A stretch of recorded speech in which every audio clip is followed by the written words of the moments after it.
യേശു ജീവിക്കുന്നത് കൊണ്ട് ദൈവാത്മാവിനാൽ സകല നന്മകളും ദൈവം ഞങ്ങളുടെ മുമ്പിൽ കൊണ്ടുവരും. നമുക്ക് ഒരുമിച്ച് പ്രാർത്ഥനയോടെ വിശ്വാസ പ്രഖ്യാപനങ്ങളെ ഏറ്റുപറഞ്ഞ് പ്രാർത്ഥിക്കാം. കാൽവരി ക്രൂശിൽ കർത്താവ് എൻ്റെ പാപത്തെയും എൻ്റെ ശാപത്തെയും തൻ്റെ ശരീരത്തിൽ വഹിച്ചതിനാൽ ഞാൻ നീതിമാനും അനുഗ്രഹിക്കപ്പെട്ടവനുമാണ്. എൻ്റെ സഹായം ആകാശത്തെയും ഭൂമിയെയും ഉണ്ടാക്കിയ യഹോവയിൽ നിന്ന് വരുന്നു. യഹോവ എൻ്റെ ഇടയനാകുന്നു, എനിക്കൊന്നിനും മുട്ടുണ്ടാകത്തില്ല. എൻ്റെ രോഗത്തെയും എൻ്റെ ദാരിദ്ര്യത്തെയും കർത്താവ് ക്രൂശിൽ വഹിച്ചതിനാൽ ഞാൻ സൗഖ്യത്തിലും സമ്പന്നതയിലുമാണ്. എന്നെ ശക്തനാക്കുന്ന യേശുക്രിസ്തു മുഖാന്തരം ഞാൻ സകലത്തിലും മതിയായവനാകുന്നു. പാമ്പുകളെയും തേളുകളെയും ശത്രുവിൻ്റെ സകല ബലത്തെയും ചവിട്ടുവാൻ കർത്താവ് എനിക്ക് അധികാരം തന്നിരിക്കുന്നു. ഒന്നും ഒരിക്കലും ഒരു ദോഷവും എനിക്ക് വരുത്തുകയില്ല. ഭൂലോകത്തിൻ്റെ അറ്റത്തോളം പോയി സകല സൃഷ്ടിയോടും സുവിശേഷം എന്ന് പ്രസംഗിപ്പാനും രോഗികളെ ഇന്ന് സൗഖ്യമാക്കുവാനും ഭൂതങ്ങളെ പുറത്താക്കുവാനും അത്ഭുതങ്ങളും അടയാളങ്ങളും എന്നിലൂടെ വരുവാൻ കർത്താവ് എന്നെ അഭിഷേകം ചെയ്തിരിക്കുന്നു. ഏറ്റുപറഞ്ഞവരെല്ലാവരും ആമേൻ പറഞ്ഞാട്ടെ. ആമേൻ.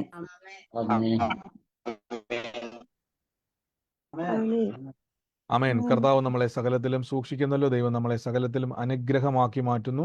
കർത്താവ് യേശു ജീവിക്കുന്നു. എൻ്റെ കൂടെ പറഞ്ഞാട്ടെ, കർത്താവ് ജീവിക്കുന്നതുകൊണ്ട് ഞാനും ജീവനിൽ വാഴുമെന്ന് പറ. ജീവിക്കുന്നതുകൊണ്ട് ഞാനും ജീവനിൽ വാഴും. നമ്മൾ പലപ്പോഴും അറിഞ്ഞിരിക്കുന്ന ഒരു സംഭവം എന്ന് പറഞ്ഞാൽ ആളുകളുടെ ഇടയിൽ പ്രചരിപ്പിക്കുന്ന ഒന്ന് രണ്ട് കാര്യങ്ങൾ നമ്മളത് ഷെയർ ചെയ്തിട്ടുണ്ട്.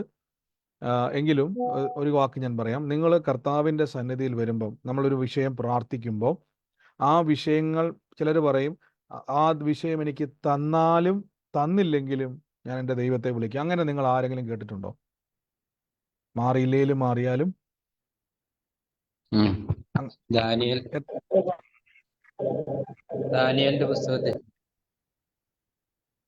പുസ്തകത്തിൽ ആര് പറഞ്ഞിരിക്കുന്ന? ദാനിയേൽ പ്രാർത്ഥിക്കുന്നു. ദാനിയേൽ പ്രാർത്ഥിക്കുന്നത് കർത്താവ് എന്റെ പ്രാർത്ഥന കേട്ടാലും കേട്ടില്ലെങ്കിലും ഞാൻ അവനെ കൈവിടുകയില്ല. അപ്പൊ നമ്മൾ കേട്ടിരിക്കുന്നത് ദാനിയേൽ പറഞ്ഞിട്ടുണ്ട്.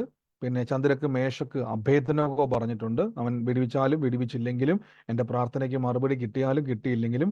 അപ്പൊ നമ്മുടെ മനസ്സിൽ ഒരു കാഴ്ചപ്പാട് എന്താന്ന് ചോദിച്ചു കഴിഞ്ഞാൽ, ഇത് വായിക്കുന്ന, ഇത് കേൾക്കുന്ന, ഈ പ്രാർത്ഥന കൈക്കൊള്ളുന്ന ഒരു വ്യക്തിയുടെ മനോഭാവം എന്ന് പറഞ്ഞാൽ നമുക്ക് പെട്ടെന്ന് നമ്മുടെ ഉള്ളിൽ വരും, അപ്പൊ ദൈവം പ്രാർത്ഥനയ്ക്ക് മറുപടി കിട്ടിയാലും കിട്ടിയില്ലെങ്കിലും ഞാൻ എൻ്റെ ദൈവത്തെ കൈവിടത്തില്ല. അപ്പം ദൈവത്തിന്റെ ഒരു നേച്ചർ അതിൻ്റെ അകത്ത് നമുക്ക് മനസ്സിലാകുന്നത്, ചില സമയങ്ങളിൽ ദൈവം വിടുവിക്കും, ചില സമയങ്ങളിൽ ദൈവം എന്ത് ചെയ്യത്തില്ല, വിടുവിക്കില്ല. ഇങ്ങനെ ഒരു ചിത്രം നമ്മുടെ മനസ്സിലേക്ക് വരും. യഥാർത്ഥത്തിൽ അങ്ങനെ അല്ല കേട്ടോ. നിങ്ങൾ എപ്പോഴും ഓർത്തോണം, അത് അവർ പ്രാർത്ഥിക്കുമ്പം അവരുടെ ഉള്ളിൻ്റെ ഉള്ളിലെ മനോഭാവത്തെ അവർ പറയുകയാണ്. എന്തായാലും ഞങ്ങൾ കർത്താവിനി, അവരുടെ ഒരു ചിന്തയിൽ ചില സാഹചര്യങ്ങൾ നമുക്ക് അങ്ങനെയാണ് അല്ലേ. ചില വിഷയങ്ങൾ, നമുക്കൊരു തലവേദന വന്നാൽ നമുക്കത് വലിയ കാര്യമാണ്. നമുക്ക് തലവേദന വന്നാൽ നിങ്ങൾ പ്രാർത്ഥിക്കുക പോലും ചെയ്യുമെന്ന് എനിക്ക് തോന്നുന്നില്ല അല്ലേ. ചിലർ പ്രാർത്ഥിക്കും, ചിലർ പ്രാർത്ഥിക്കുക പോലും ചെയ്യത്തില്ല. ചിലരൊരു പാരസെറ്റമോൾ എടുത്ത് കഴിക്കും, ചിലർ ഈശ്വരൻ്റെ നാമത്തിൽ പ്രാർത്ഥിക്കും. നമ്മളത് മൈൻഡ് ചെയ്യാറില്ല. ചില സമയങ്ങളിൽ ചിലപ്പോൾ തന്നെ പോകും. പക്ഷെ അതിൽ ഇച്ചിരി വലിയൊരു രോഗമാണ് വരുന്നെങ്കിൽ നമ്മൾ അതിലേക്ക് കോൺസെൻട്രേറ്റ് ചെയ്യും അല്ലേ. തലവേദന പോലെയല്ല, നമ്മൾ ഇച്ചിരി അതിന് ഒരു ഒരു ഒരു എന്താ പറയുന്നത്, ഒരു നോട്ടം കൂടുതൽ കൊടുക്കും. കാരണം എന്തുവാണ്, തലവേദന പോലെയല്ല ഈ ഒരു രോഗം. എന്തുമായിക്കോട്ടെ, ക്യാൻസറോ മറ്റെന്തുമായിക്കോട്ടെ, നമ്മൾ അതിനെ വളരെ പ്രസ് ചെയ്ത് നോക്കും. ഒരു കാര്യം ഞാൻ പറയാം, നമുക്ക് തലവേദന ചെറുതും ക്യാൻസർ വലുതുമാണ്. ദൈവത്തിന് തലവേദനയും ക്യാൻസറും ഒന്നാ. മനസ്സിലാകുന്നുണ്ടോ? ദൈവത്തിൻ്റെ മുമ്പിൽ തലവേദന എങ്ങനെയാണോ അതേപോലെ തന്നെയാണ് ക്യാൻസർ. നമുക്കാണ് തലവേദന ചെറുത്, ക്യാൻസർ വലുത്. ദൈവത്തിന് ഇത് രണ്ടും ഒരേപോലെ കാണുന്ന ആൾ. ദൈവത്തിന് ഇത് രണ്ടും വലുതല്ല, ഇത് രണ്ടും ദൈവസന്നിധിയിൽ ചെറുതാണ്. നമ്മുടെ വിഷയങ്ങൾ ദൈവത്തിന് വിടുവിക്കുവാൻ കഴിയും. നമ്മുടെ വിഷയങ്ങൾ എത്ര ഭയങ്കര വിഷയമായിക്കോട്ടെ, ആ വിഷയത്തിൻ്റെ അകത്ത് കർത്താവിന് വിടുവിക്കുവാൻ കഴിയും. അതിൻ്റെ തെളിവ് ഞാൻ പറഞ്ഞു തരാം. ലാസറിനെ മരിച്ചവരുടെ ഇടയിൽ നിന്നും ഉയർപ്പിക്കുന്നതാണോ വലിയ വിഷയം, ഇന്ന് ജീവനോടെ ഇരിക്കുന്ന നിങ്ങളുടെ വിഷയമാണോ വലുത്? ഏതാ വലുത്?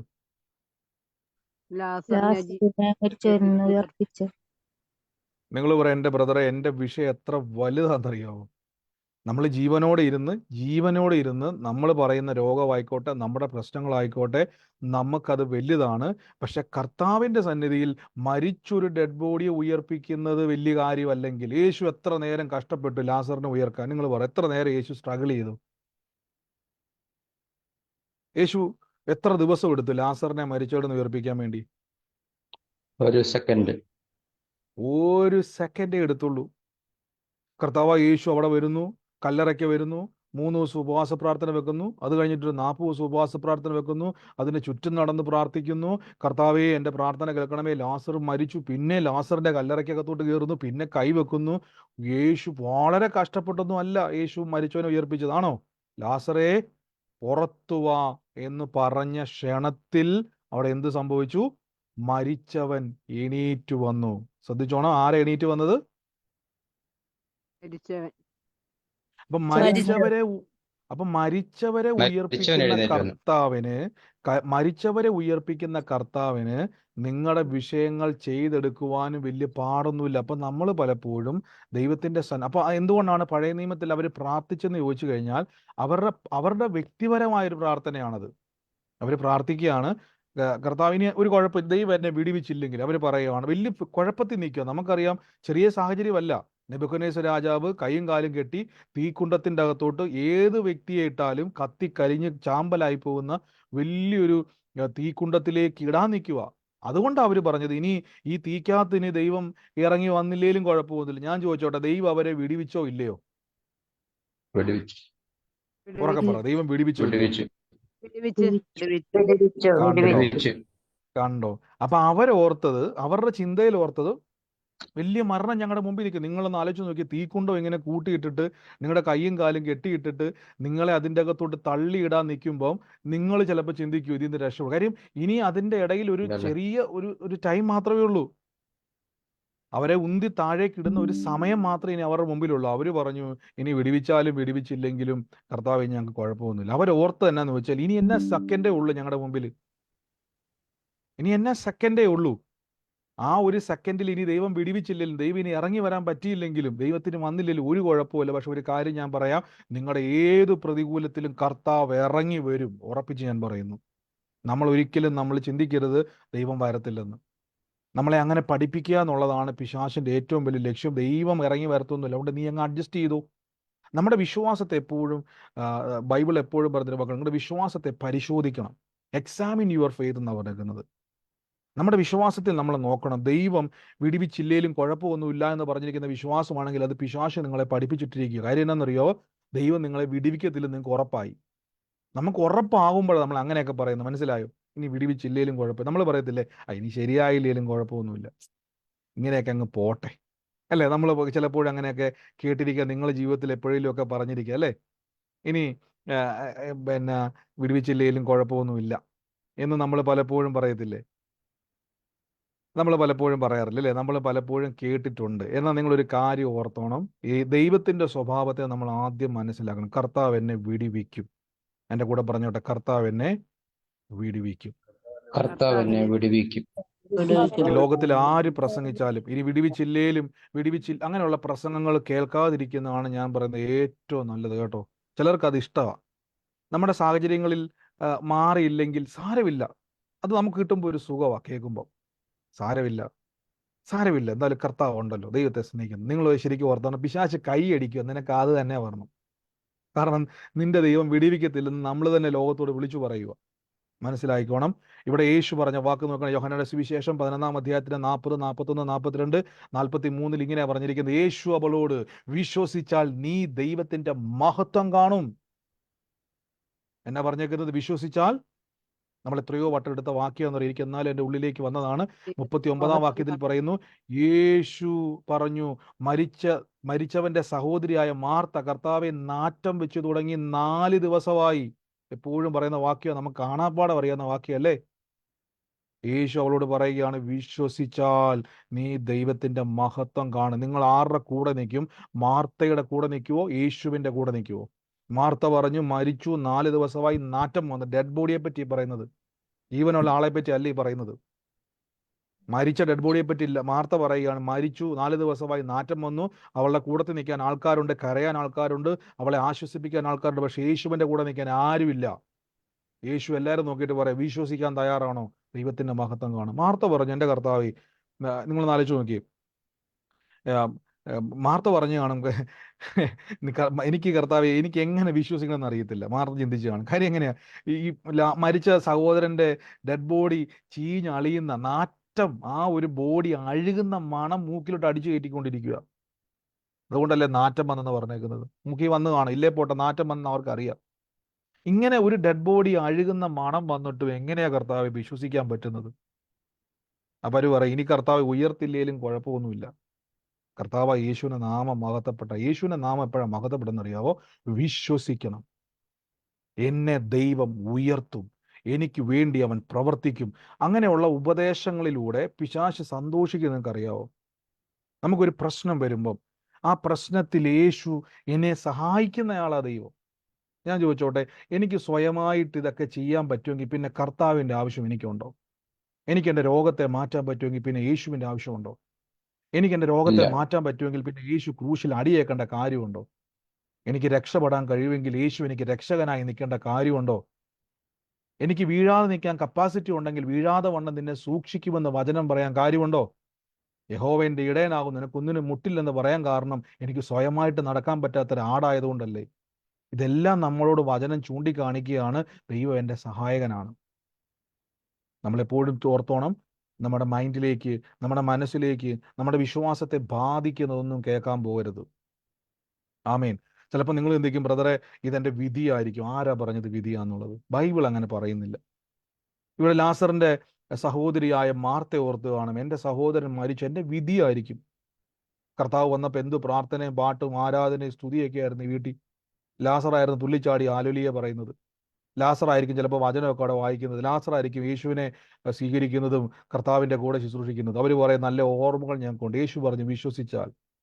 കർത്താവെ, നാറ്റം മൂക്കിൽ ഇങ്ങനെ അടിച്ചുകൊണ്ടിരിക്കുക, 4 ദിവസമായിട്ട് ഞങ്ങളിത് സഹിക്കാൻ വയ്യാതെ നിൽക്കുക. കർത്താവ് പറഞ്ഞു, വിശ്വസിച്ചാൽ നീ ദൈവത്തിൻ്റെ മഹത്വം കാണും. എന്നിട്ട് കർത്താവ് 40 ദിവസം ഒരു ഉപവാസം പ്രഖ്യാപിച്ചു. എന്നല്ല, അവൻ കല്ല് നീക്കി യേശു മേലോട്ട് നോക്കി, പിതാവേ, നീ എൻ്റെ അപേക്ഷ കേട്ടതിലാണ് ഞാൻ നിന്നെ വാഴ്ത്തുന്നു. ഇത്രയേ ഉള്ളൂ. നീ എപ്പോഴും, 42-ാം വാക്യം ശ്രദ്ധിച്ചോണം, നീ എപ്പോഴും എൻ്റെ അപേക്ഷ കേൾക്കുന്നതുകൊണ്ട് ഞാൻ അറിയുന്നു. എങ്കിലും നീ എന്നെ അയച്ചു എന്ന് ചുറ്റുമുള്ള പുരുഷാരം വിശ്വസിക്കേണ്ടതിന് അവർ നിമിത്തം ഞാൻ പറയുന്നു. യേശുവിൻ്റെ പ്രാർത്ഥന ശ്രദ്ധിച്ചോണം. അങ്ങനെ പറഞ്ഞിട്ട്, അങ്ങനെ പ്രാർത്ഥിച്ചിട്ടാണോ നിങ്ങൾക്ക് വാക്യം കാണാൻ പറ്റുന്നുണ്ടോ? ഇനി എനിക്ക് മാത്രമേ കാണാൻ പറ്റുന്നുള്ളൂ. എവിടെ എന്താ എഴുതിയേക്കുന്നത്? ക്ലിയർ ആണോ വാക്യം നിങ്ങൾക്ക്? അതെ. അവിടെ എന്നെ എഴുതിയേക്കുന്നത്, നീ എൻ്റെ അപേക്ഷ കേട്ടതിനാൽ ഞാൻ നിന്നെ വാഴ്ത്തുന്നു. നീ എപ്പോഴും എൻ്റെ അപേക്ഷ കേൾക്കുന്നു എന്ന് ഞാൻ അറിഞ്ഞിരിക്കുന്നു. എങ്കിലും നീ എന്നെ അയച്ചു എന്ന് ചുറ്റും നിൽക്കുന്ന പുരുഷാരം വിശ്വസിക്കേണ്ടതിന് അവരുടെ നിമിത്തം ഞാൻ പറയുന്നു എന്ന് പറയുന്നു. കണ്ടോ?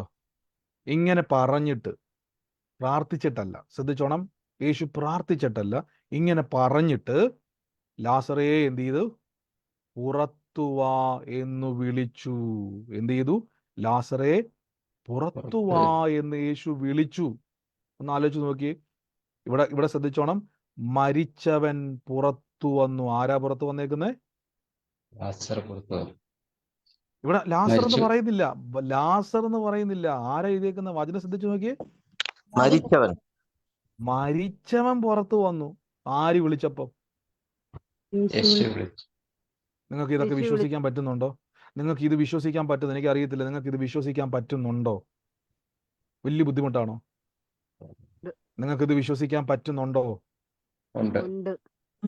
നിങ്ങൾക്ക് ഇത് വിശ്വസിക്കാൻ പറ്റുന്നുണ്ടെങ്കിൽ നിങ്ങളുടെ വിഷയങ്ങളും ഇത്രയേ ഉള്ളൂ. എന്റെ വിഷയങ്ങൾക്ക് ഇത്രയും വലിപ്പമേ ഉള്ളൂ.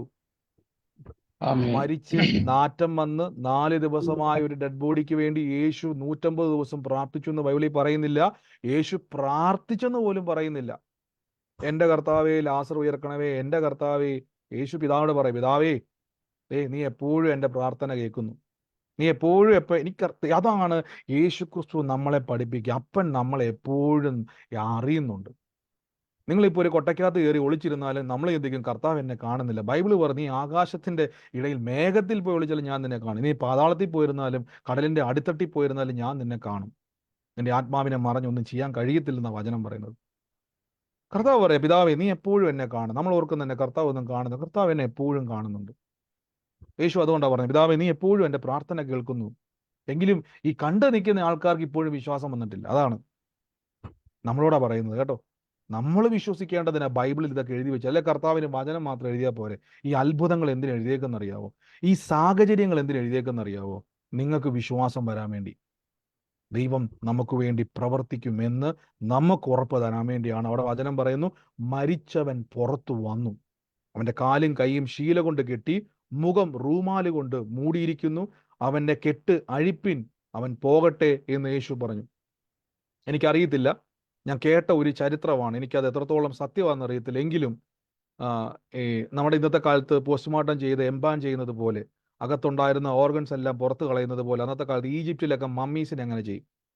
അകത്തുള്ള ഓർഗൻസ് എല്ലാം പുറത്ത് കളഞ്ഞിട്ട് സുഗന്ധദ്രവ്യങ്ങൾ കൊണ്ട് അത് പൂശി അത് അകത്ത് ഫില്ല് ചെയ്ത് റൂമാല് കൊണ്ട് കെട്ടിവെക്കുന്ന ഒരു ശീലം ആ കാലത്ത് ഉണ്ടായിരുന്നത് ഏതോ ഒരു ചരിത്രം ഞാൻ കേട്ട ഒരു പ്രസംഗമാണ്. എത്രത്തോളം അത് സത്യമാണെന്ന് എനിക്ക് അറിയത്തില്ല. എങ്കിലും ഇങ്ങനെ ചിന്തിക്കാം, അദ്ദേഹം പറഞ്ഞു വെച്ച, അദ്ദേഹം പഠിച്ചത് ഏതൊരു ഹിസ്റ്റോറിയൻ പറഞ്ഞു വെച്ചാണ് പറയുന്നത്.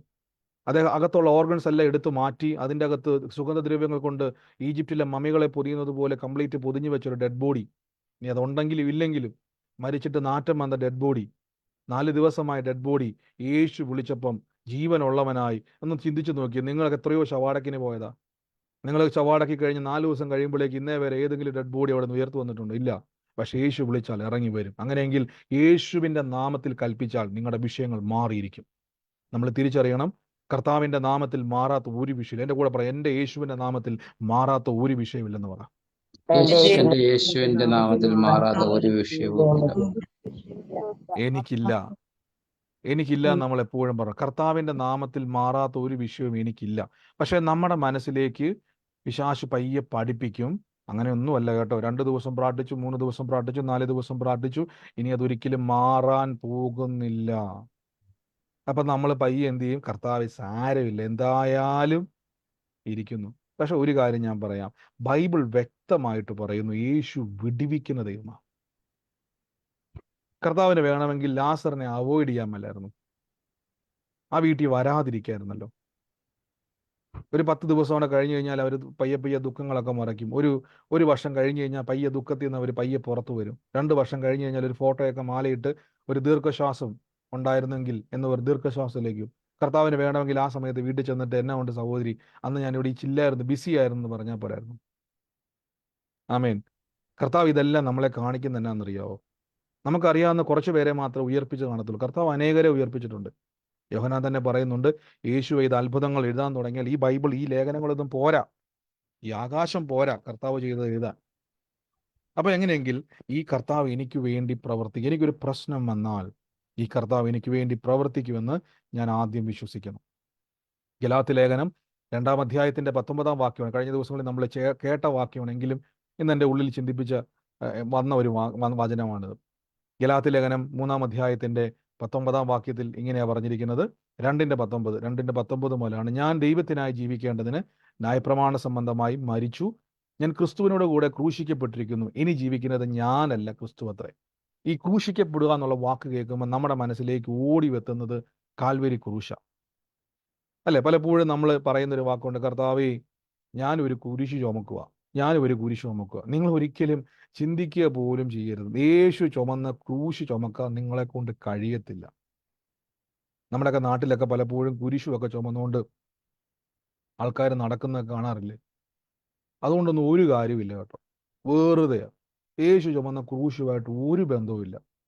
നമ്മുടെ നാട്ടിൽ കിട്ടുന്ന ഒരു തടി കൊണ്ട് ഒരു കുരിശുണ്ടാക്കി, ചിലർ അതിൻ്റെ പുറകിൽ ഒരു വീലൊക്കെ വെച്ച്, ചിലർ വലിയ കഠിനാധ്വാനത്താൽ എടുത്തുകൊണ്ട് നടക്കുക. യേശു ക്രൂശിനോട് അനുരൂപനാ നമ്മൾ കഴിയത്തില്ല. ആ പച്ച പൈന്മര കുരിശിനെ പറ്റിയല്ല അവിടെ പറഞ്ഞിരിക്കുന്നത്. ക്രൂശ് എന്ന് പറഞ്ഞാൽ നിങ്ങളുടെ മാനവജാതിയുടെ മുഴുവൻ പാപം, മാനവജാതിയുടെ മുഴുവൻ ശാപം, മാനവജാതിയുടെ മുഴുവൻ രോഗം, മാനവജാതിയുടെ മുഴുവൻ ദാരിദ്ര്യം, മാനവജാതിയുടെ മുഴുവൻ കഷ്ടത, ഇത് മുഴുവനും നിത്യരക്ഷ, നിത്യജീവൻ, ഇതെല്ലാം വേണമെങ്കിൽ അത് മുഴുവനും പാപത്തിൻ്റെ എന്തൊക്കെയുണ്ടോ അത് മൊത്തവും സ്വന്തം ശരീരത്തിൽ വഹിച്ചു. അതാണ് ഈ ക്രൂശ് എന്ന് പറയുന്നത്. അല്ല നമ്മൾ ചിന്തിക്കുന്ന പോലെ നമ്മുടെ നാട്ടിലെ തടി കൊണ്ടുണ്ടാക്കി കുരിശും ചുമന്നുകൊണ്ട് നിങ്ങൾ റോഡിലൂടെ ചുമ്മാ അങ്ങോട്ടും ഇങ്ങോട്ടും നടന്ന് ഒരു മല കയറിയാലൊന്നും ഒന്നും സംഭവിക്കാൻ പോകുന്നില്ല. പിശാച് കൈ കൊട്ടി ചിരിക്കും, ഇവൻ എന്നെ കോമാളിത്തരമായി കാണിക്കുന്നത്. തിരിച്ചറിയണം. പൗലോസ് പറയുകയാണ്, ഞാൻ ക്രിസ്തുവിനോട് കൂടെ ക്രൂശിക്കപ്പെട്ടിരിക്കുന്നു. അതിൻ്റെ അർത്ഥം പൗലോസിനെ 3 ആണിമേൽ തറച്ചുവെന്നോ പൗലോസിന്റെ കൈകാലുകൾ ക്രൂശിൽ തറച്ചുവെന്നോ അല്ല എൻ്റെ അർത്ഥം. യേശുവിൻ്റെ ക്രൂശ് എന്ന് പറഞ്ഞാൽ പാപമോചനത്തെ കാണിക്കുന്നത്. അതുകൊണ്ടാണ് റോമാലേഖനം 6-ാം അധ്യായത്തിൽ പറഞ്ഞിരിക്കുന്നത്, യേശു ക്രിസ്തുവിനോട് കൂടെ ചേരുവാൻ സ്നാനമേറ്റ നാം എല്ലാവരും അവൻ്റെ മരണത്തിൽ പങ്കാളികളായി തീർന്നു. യേശു മരിച്ചത് എന്തിനു വേണ്ടിയാണ്? പാപത്തിന്റെ ശമ്പളമായ മരണമേറ്റത് കൊണ്ടാണ്.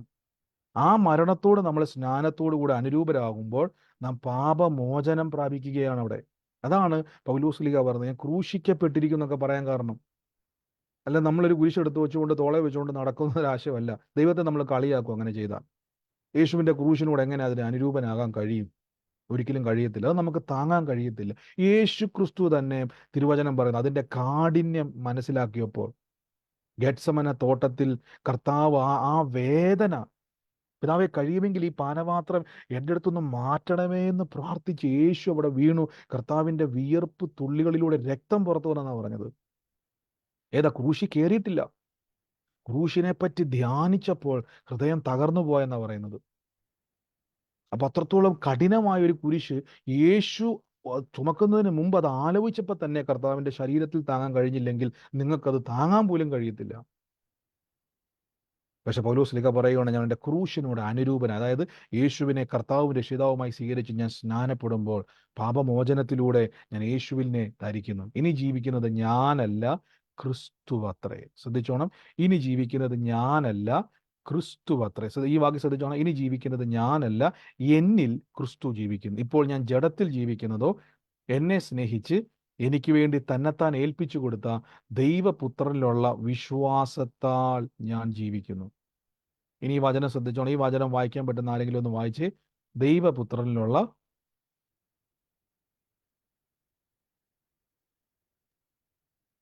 വിശ്വാസത്താൽ അത്രേ ജീവിക്കുന്നത്. ആമേൻ. ദൈവപുത്രനിലുള്ള വിശ്വാസത്താലാണ്, ഇനി ശ്രദ്ധിച്ചോണം, ദൈവപുത്രനുള്ള വിശ്വാസത്താലാണ് ഞാൻ ജീവിക്കുക. ഇനി ശ്രദ്ധിച്ചോണം, യേശുവിലുള്ള വിശ്വാസം. എൻ്റെ കൂടെ പറഞ്ഞ്, യേശുവിലുള്ള വിശ്വാസത്താലാണ് ഞാൻ ജീവിക്കുന്നത്. പറ, യേശുവിലുള്ള വിശ്വാസത്താലാണ് ഞാൻ ജീവിക്കുന്നത്. ഒന്നുകൂടെ പറ, യേശുവിലുള്ള വിശ്വാസത്താലാണ് ഞാൻ ജീവിക്കുന്നത്. പറ, വിശ്വാസത്താലാണ് ഞാൻ ജീവിക്കുന്നത്. നിങ്ങൾക്ക് എന്തെങ്കിലും മനസ്സിലായി എന്താണ് യേശുവിലുള്ള വിശ്വാസം? മനസ്സിലായതെന്ന് പറയാൻ പറ്റും? യേശുവിലുള്ള, സാധാരണ നിങ്ങൾ ആത്മീയമായിട്ട് വലിയ തിയോളജി പരമായിട്ടൊന്നും പറയണ്ട, നിങ്ങൾക്ക് മനസ്സിലായതെന്ന് പറയാൻ പറ്റും? യേശുവിലുള്ള വിശ്വാസം. ഞാൻ പറഞ്ഞാൽ തിയോളജി പരമായിട്ട് പറയണ്ട, നമ്മൾ കോമൺ ആയിട്ട് നിങ്ങൾക്ക് എന്താ യേശുവിലുള്ള, ഈ ഒരു ഒറ്റ വാക്കിൽ യേശുവിലുള്ള വിശ്വാസം എന്ന് പറഞ്ഞതിന്റെ അർത്ഥം എന്തുവാ? യേശുക്രിസ്തു എനിക്ക് വേണ്ടി എല്ലാം ചെയ്തു എന്നുള്ള വിശ്വാസം.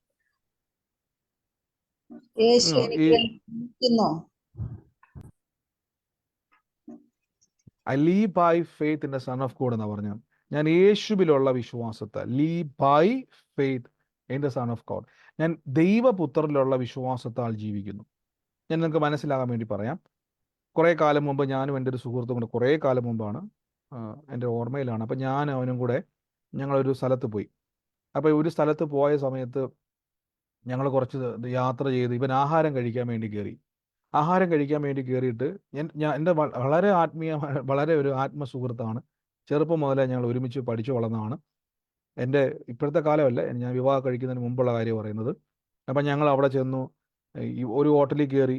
ഞാൻ നോക്കുമ്പോൾ ഇവൻ ഭയങ്കരമായിട്ട് ഫുഡ് അങ്ങോട്ട് ഓർഡർ ചെയ്യുക, ഏറ്റവും നല്ല ഫുഡുകളെല്ലാം ഓർഡർ ചെയ്യുന്നു. അപ്പോൾ ഞാൻ ഓർത്ത് ഇവൻ എന്ത് പറ്റി? അപ്പം ഞാൻ ഓർത്ത് ഇന്ന് പുള്ളിയുടെ ചിലവാണ്. കാരണം വെച്ചാൽ പുള്ളി അത് ഓർഡർ ചെയ്യുന്നു, ഇത് ഓർഡർ ചെയ്യുന്നു, ജ്യൂസ് ഓർഡർ ചെയ്യുന്നു, അങ്ങനെ ഓർഡർ ചെയ്യുന്നു. അപ്പം ഇതെല്ലാം ഓർഡർ ചെയ്തിട്ട് ഇവൻ ഇന്ന് കഴിയും. അപ്പം ഞാനും എന്ത് ചെയ്തു? അപ്പം ഞാൻ ഓർത്ത് ഇവൻ ഓർഡർ ചെയ്യുന്ന പിന്നെ എനിക്ക് എന്നാ കുഴപ്പം? അപ്പം ഞാൻ ഓർത്ത് പുള്ളി അങ്ങ് ഓർഡർ ചെയ്യുന്നു. അപ്പം ഞാനും ഓർഡർ ചെയ്തു. ഓർഡർ ചെയ്തെല്ലാം കഴിഞ്ഞ് ബില്ല് വന്ന സമയത്ത് പുള്ളിയോട് പറഞ്ഞു, നീ കൊടുത്തോളാൻ പറഞ്ഞു. അപ്പം ഞാൻ പറഞ്ഞു, എൻ്റെ കയ്യിൽ ഇത്രയും പൈസ ഒന്നുമില്ല. ഉടനെ എന്നോട് വാക്ക് പറഞ്ഞു, ഞാൻ കണ്ടായിരുന്നു എൻ്റെ ഒരു 500 രൂപ ഇരിക്കുന്നത്. നമ്മൾ യാത്ര പുറപ്പെട്ടപ്പോൾ എൻ്റെ പേഴ്സിൽ അവൻ ഒരു 500 രൂപ കണ്ടതുകൊണ്ട് അവൻ എന്ത് ചെയ്തെന്ന് വെച്ച് കഴിഞ്ഞാൽ, അവൻ ഹോട്ടലിൽ കയറിയപ്പോൾ ഒട്ടും കുറച്ചില്ല. അവനുള്ളതെല്ലാം, അത് 500 രൂപയ്ക്കുള്ളതല്ല, എന്നാലും അത്യാവശ്യം കുഴപ്പമില്ലാത്ത രീതിയിൽ അവനത് ഓർഡർ ചെയ്തു. അവൻ ഓർഡർ ചെയ്ത് കഴിച്ചപ്പം അവൻ്റെ കോൺഫിഡൻസ് എന്നാന്ന് ചോദിച്ചു കഴിഞ്ഞാൽ, എൻ്റെ കൂട്ടുകാരൻ, എൻ്റെ സ്നേഹിതൻ, അവൻ്റെ കയ്യിൽ കാശുണ്ട്, എൻ്റെ കയ്യിൽ കാശില്ല, അവൻ്റെ കാശുണ്ട്, അതുകൊണ്ട് ഞാൻ ഓർഡർ ചെയ്യുന്നു. ഇനി ഞാൻ ഓർഡർ ചെയ്ത് കഴിച്ചാലും ചിലപ്പോൾ രണ്ട് ദേഷ്യപ്പെടുമായിരിക്കും, ചിലപ്പോൾ അവനോട് ചിലപ്പോൾ പിണങ്ങുമായിരിക്കും, പക്ഷെ അവൻ കൊടുക്കാതിരിക്കത്തില്ല. ഈ ഒരു ഉറപ്പിലാണ് പുള്ളി എന്ത് ചെയ്തത്. ഞാൻ പറഞ്ഞു വലിയ കഷ്ടമായിപ്പോയി. കാരണം ഞാൻ ഓർത്ത് നീ ആയിരിക്കും ഇതെല്ലാം കൊടുക്കുന്ന കാര്യം. ഇത്രയും മേടിച്ചു കൂട്ടിയപ്പം കാര്യം ഞാൻ വേറെ കുറച്ച് ആവശ്യത്തിന് വേണ്ടി വെച്ചിരുന്ന പൈസയാണ്. കുറച്ച് ഞാൻ അങ്ങോട്ടും ഇങ്ങോട്ടും അവരോട് വർത്തമാനം പറഞ്ഞെങ്കിലും ഞാൻ ആ ബില്ല് മൊത്തം കൊടുത്തു. കാരണം അവൻ എൻ്റെ സ്നേഹിതനാണ്. ഇപ്പം മനസ്സിലായോ? ശത്രുവല്ല, സ്നേഹിതനാണ്. ഇത് തന്നെയാണ് ആ വാക്യത്തിൽ വചനത്തിലൂടെ നമുക്ക് മനസ്സിലാകാൻ വേണ്ടി ഞാൻ ഉദാഹരണമാണ്. എനിക്ക് മനസ്സിലായ ഒരു കാര്യം ഇതാണ്. I live by faith in the son of God. ഞാൻ യേശുവിലുള്ള വിശ്വാസത്താൽ ജീവിക്കും. അപ്പൊ കർത്താവിൽ ഒരു ബന്ധം എനിക്കുണ്ട്. ഇപ്പൊ മനസ്സിലായോ? എൻ്റെ സുഹൃത്തിന് അവൻ ഞാനും തമ്മിലുള്ളൊരു സ്നേഹബന്ധമാണ്. ഒരുമിച്ച് ഞങ്ങൾ കളിച്ചു വളർന്നു, ഒരുമിച്ച് പഠിച്ചു വളർന്നു, ഒരുമിച്ച് നടന്നു. ആ ഒരു ബന്ധം അവനറിയാം. അവൻ എന്നെ നന്നായിട്ട് അറിയാം. മനസ്സിലാകുന്നുണ്ടോ? അവൻ എന്നെ നന്നായിട്ട് അറിയത്തില്ല. ഞാൻ ചിലപ്പം ദേഷ്യപ്പെട്ട് എനിക്ക് ഇവനുമായിട്ടൊരു ബന്ധമില്ല എന്ന് പറഞ്ഞു പോകുന്ന ഒരുത്തനാണ് എന്ന് ഇവന് തോന്നിയിരുന്നെങ്കിൽ, അങ്ങനെ ഒരാളാണ് ഞാനെങ്കിൽ പുള്ളി അങ്ങനെ ഓർഡർ ചെയ്യുമോ ഇല്ലയോ? നിങ്ങൾ പറ. ഇല്ല, ചെയ്യത്തില്ല. ഇല്ല. ഇല്ല, നിങ്ങൾക്ക് നല്ല ഉറപ്പാ അല്ലേ? അതേപോലെ തന്നെ അവൻ ആ ഒരു ബന്ധമാണ് യഥാർത്ഥത്തിൽ പുള്ളി മിസ്യൂസ് ചെയ്യുന്ന പറയാൻ പറ്റത്തില്ല. പുള്ളി യൂസ് ചെയ്ത് കാര്യം അവനറിയാം ഞാൻ അങ്ങോട്ട് ദേഷ്യപ്പെടത്തില്ല. അവനറിയാം ഞാൻ അവനോട് കാര്യം ഇച്ചിരി ദേഷ്യപ്പെട്ടാലും നീ എന്ത് പണിയാ കാണിച്ചെന്ന് പറഞ്ഞ് ഞാനോട് എന്തായാലും പറഞ്ഞാൽ പോലും അവനറിയാം ഞാൻ അവൻ്റെ കൊടുക്കാതിരിക്കത്തില്ല. മനസ്സിലാകുന്നുണ്ടോ? ഇത് അവന് എന്നോടുള്ള ഉറപ്പാ. മനസ്സിലാകുന്നുണ്ടോ? ഏറ്റവും നല്ല ഉദാഹരണമാണ് ഞാൻ പറഞ്ഞത്. ആ എൻ്റെ കൂട്ടുകാരന് എൻ്റെ മേലുള്ള ഉറപ്പാണ്. അവൻ ഇച്ചിരി ദേഷ്യപ്പെടും, അവൻ ചിലപ്പോൾ എന്നോട് വഴക്ക് പറയുമായിരിക്കും, ചിലപ്പോൾ ഒച്ച വെക്കുമായിരിക്കും, പക്ഷെ അവൻ ബില്ല് കൊടുക്കാതിരിക്കത്തില്ല. ഹല്ലേലൂയ. ഇത് എന്നെ പറ്റിയാ പറഞ്ഞത്, എൻ്റെ സുഹൃത്തിനെ പറ്റിയാ പറഞ്ഞത്. ഞാൻ ഈ പറഞ്ഞത് യേശുവിനെ പറ്റിയാ. അങ്ങനെയെങ്കിൽ ദൈവപുത്രനുള്ള വിശ്വാസം എന്ന് പറയുന്ന അർത്ഥം എന്താ? പൗലോസ് പറയും ഇനി ഞാൻ ജീവിക്കുന്നത് ദൈവപുത്രനുള്ള വിശ്വാസത്താല. നിങ്ങൾക്ക് ഇനിയിപ്പം പറയാൻ പറ്റുമോ എന്താ ഞാൻ ഉദ്ദേശിക്കുന്നത്? ആർക്കെങ്കിലും പറയാൻ പറ്റുമോ? യേശു ചെയ്തു തരുന്നുള്ള ഉറപ്പ്. ഇപ്പൊ നിങ്ങൾക്ക് മനസ്സിലായി. യേശു ചെയ്ത് തരും എന്നുള്ള ഉറപ്പ്. എൻ്റെ സുഹൃത്തിന് ഞാൻ അത് കൊടുക്കുമെന്നൊരു ഉറപ്പുണ്ട്. നമ്മൾ പറയത്തില്ല, ഒരു പിശുക്കനും ഇവനെ ചിലപ്പം എനിക്ക് ഇവനോട്ടൊരു ബന്ധമില്ലെന്ന് പറഞ്ഞിട്ട് കടക്കാരനോട് പറയുക എനിക്ക് ഇവനോട്ടൊരു ബന്ധമില്ല, ഇവൻ ആ പാത്രം കഴിക്കൂ എന്നും പറഞ്ഞ് ഇറങ്ങിപ്പോകുന്നൊരു സുഹൃത്താണ് ഞാനെന്നറിഞ്ഞാൽ ഒരിക്കലും അവൻ എന്ത് ചെയ്യത്തില്ല. അവൻ ചോദിക്കടാ എനിക്ക് വിശക്കുന്നുണ്ട്, നിന്റെ വല്ലതും ഉണ്ടെങ്കിൽ ഒന്ന് മേടിച്ചത്. അങ്ങനെയല്ലേ ചോദിക്കത്തുള്ളൂ. കാര്യം എന്തുവാ? എൻ്റെ സ്വഭാവം അവൻ അറിയാം. ഞാൻ ചിലപ്പോൾ പിശുക്കനായിരിക്കാം, കൊടുക്കാത്തവനായിരിക്കാം, ദേഷ്യപ്പെടുന്നവനായിരിക്കാം, ചിലപ്പോൾ പെട്ടെന്ന് ശത്രുത ഉളവാക്കുന്ന ആളായിരിക്കാം. എന്ന ഒരു മൈൻഡ് സെറ്റപ്പാണ് എനിക്കെങ്കിൽ ഒരിക്കലും അവൻ എന്ത് ചെയ്യത്തില്ല, എന്നോട് ഇങ്ങനെ പറയത്തില്ല. പക്ഷെ അവൻ അത്രയും സ്വാതന്ത്ര്യം കാണിക്കുന്നതിൻ്റെ കാരണം, അവൻ അത്രയും സ്വാതന്ത്ര്യത്തോടെ എന്നോട് ഇടപെടുന്നതിൻ്റെ കാരണം എന്നാണെന്നറിയാവോ? അവൻ അറിയാം അവൻ്റെ സ്നേഹിതനാണ്, അവൻ എന്നെ സ്നേഹിക്കുന്നുണ്ട്, അവൻ എന്നോട് ദേഷ്യപ്പെട്ടാലും അവൻ ആ ബില്ല് കൊടുക്കും, അവൻ എന്നെ മാനിക്കും, അവൻ എന്നെ കളിയാക്കത്തില്ല, അവൻ ഇത്രയും ആൾക്കാർ മുമ്പിൽ എന്നെ ലജ്ജിപ്പിക്കത്തില്ല എന്നൊരു കോൺഫിഡൻസ് അവനിക്കുണ്ട്. ഇത് തന്നെയാണ് പൗലോസ് പറഞ്ഞേക്കുന്നത്. ഞാൻ ജഡത്തിൽ ജീവിക്കുന്നതോ എന്നെ സ്നേഹിച്ച്. ശ്രദ്ധിച്ച് ഈ വാക്യം എൻ്റെ കൂടെ ഒന്ന് ഉറക്കം വായിക്കാൻ പറ്റുമോ? ആ വചനം മുതൽ ഈ വാക്യം മുതൽ ഒന്ന് വായിക്കാം ഉറക്കെ. എന്നെ സ്നേഹിച്ച് ഒന്ന് വായിച്ചേ. മലയാളം അറിയാവുന്നവരൊക്കെ ഒന്ന് വായിച്ചേ. എന്നെ സ്നേഹിച്ചു വേണ്ടി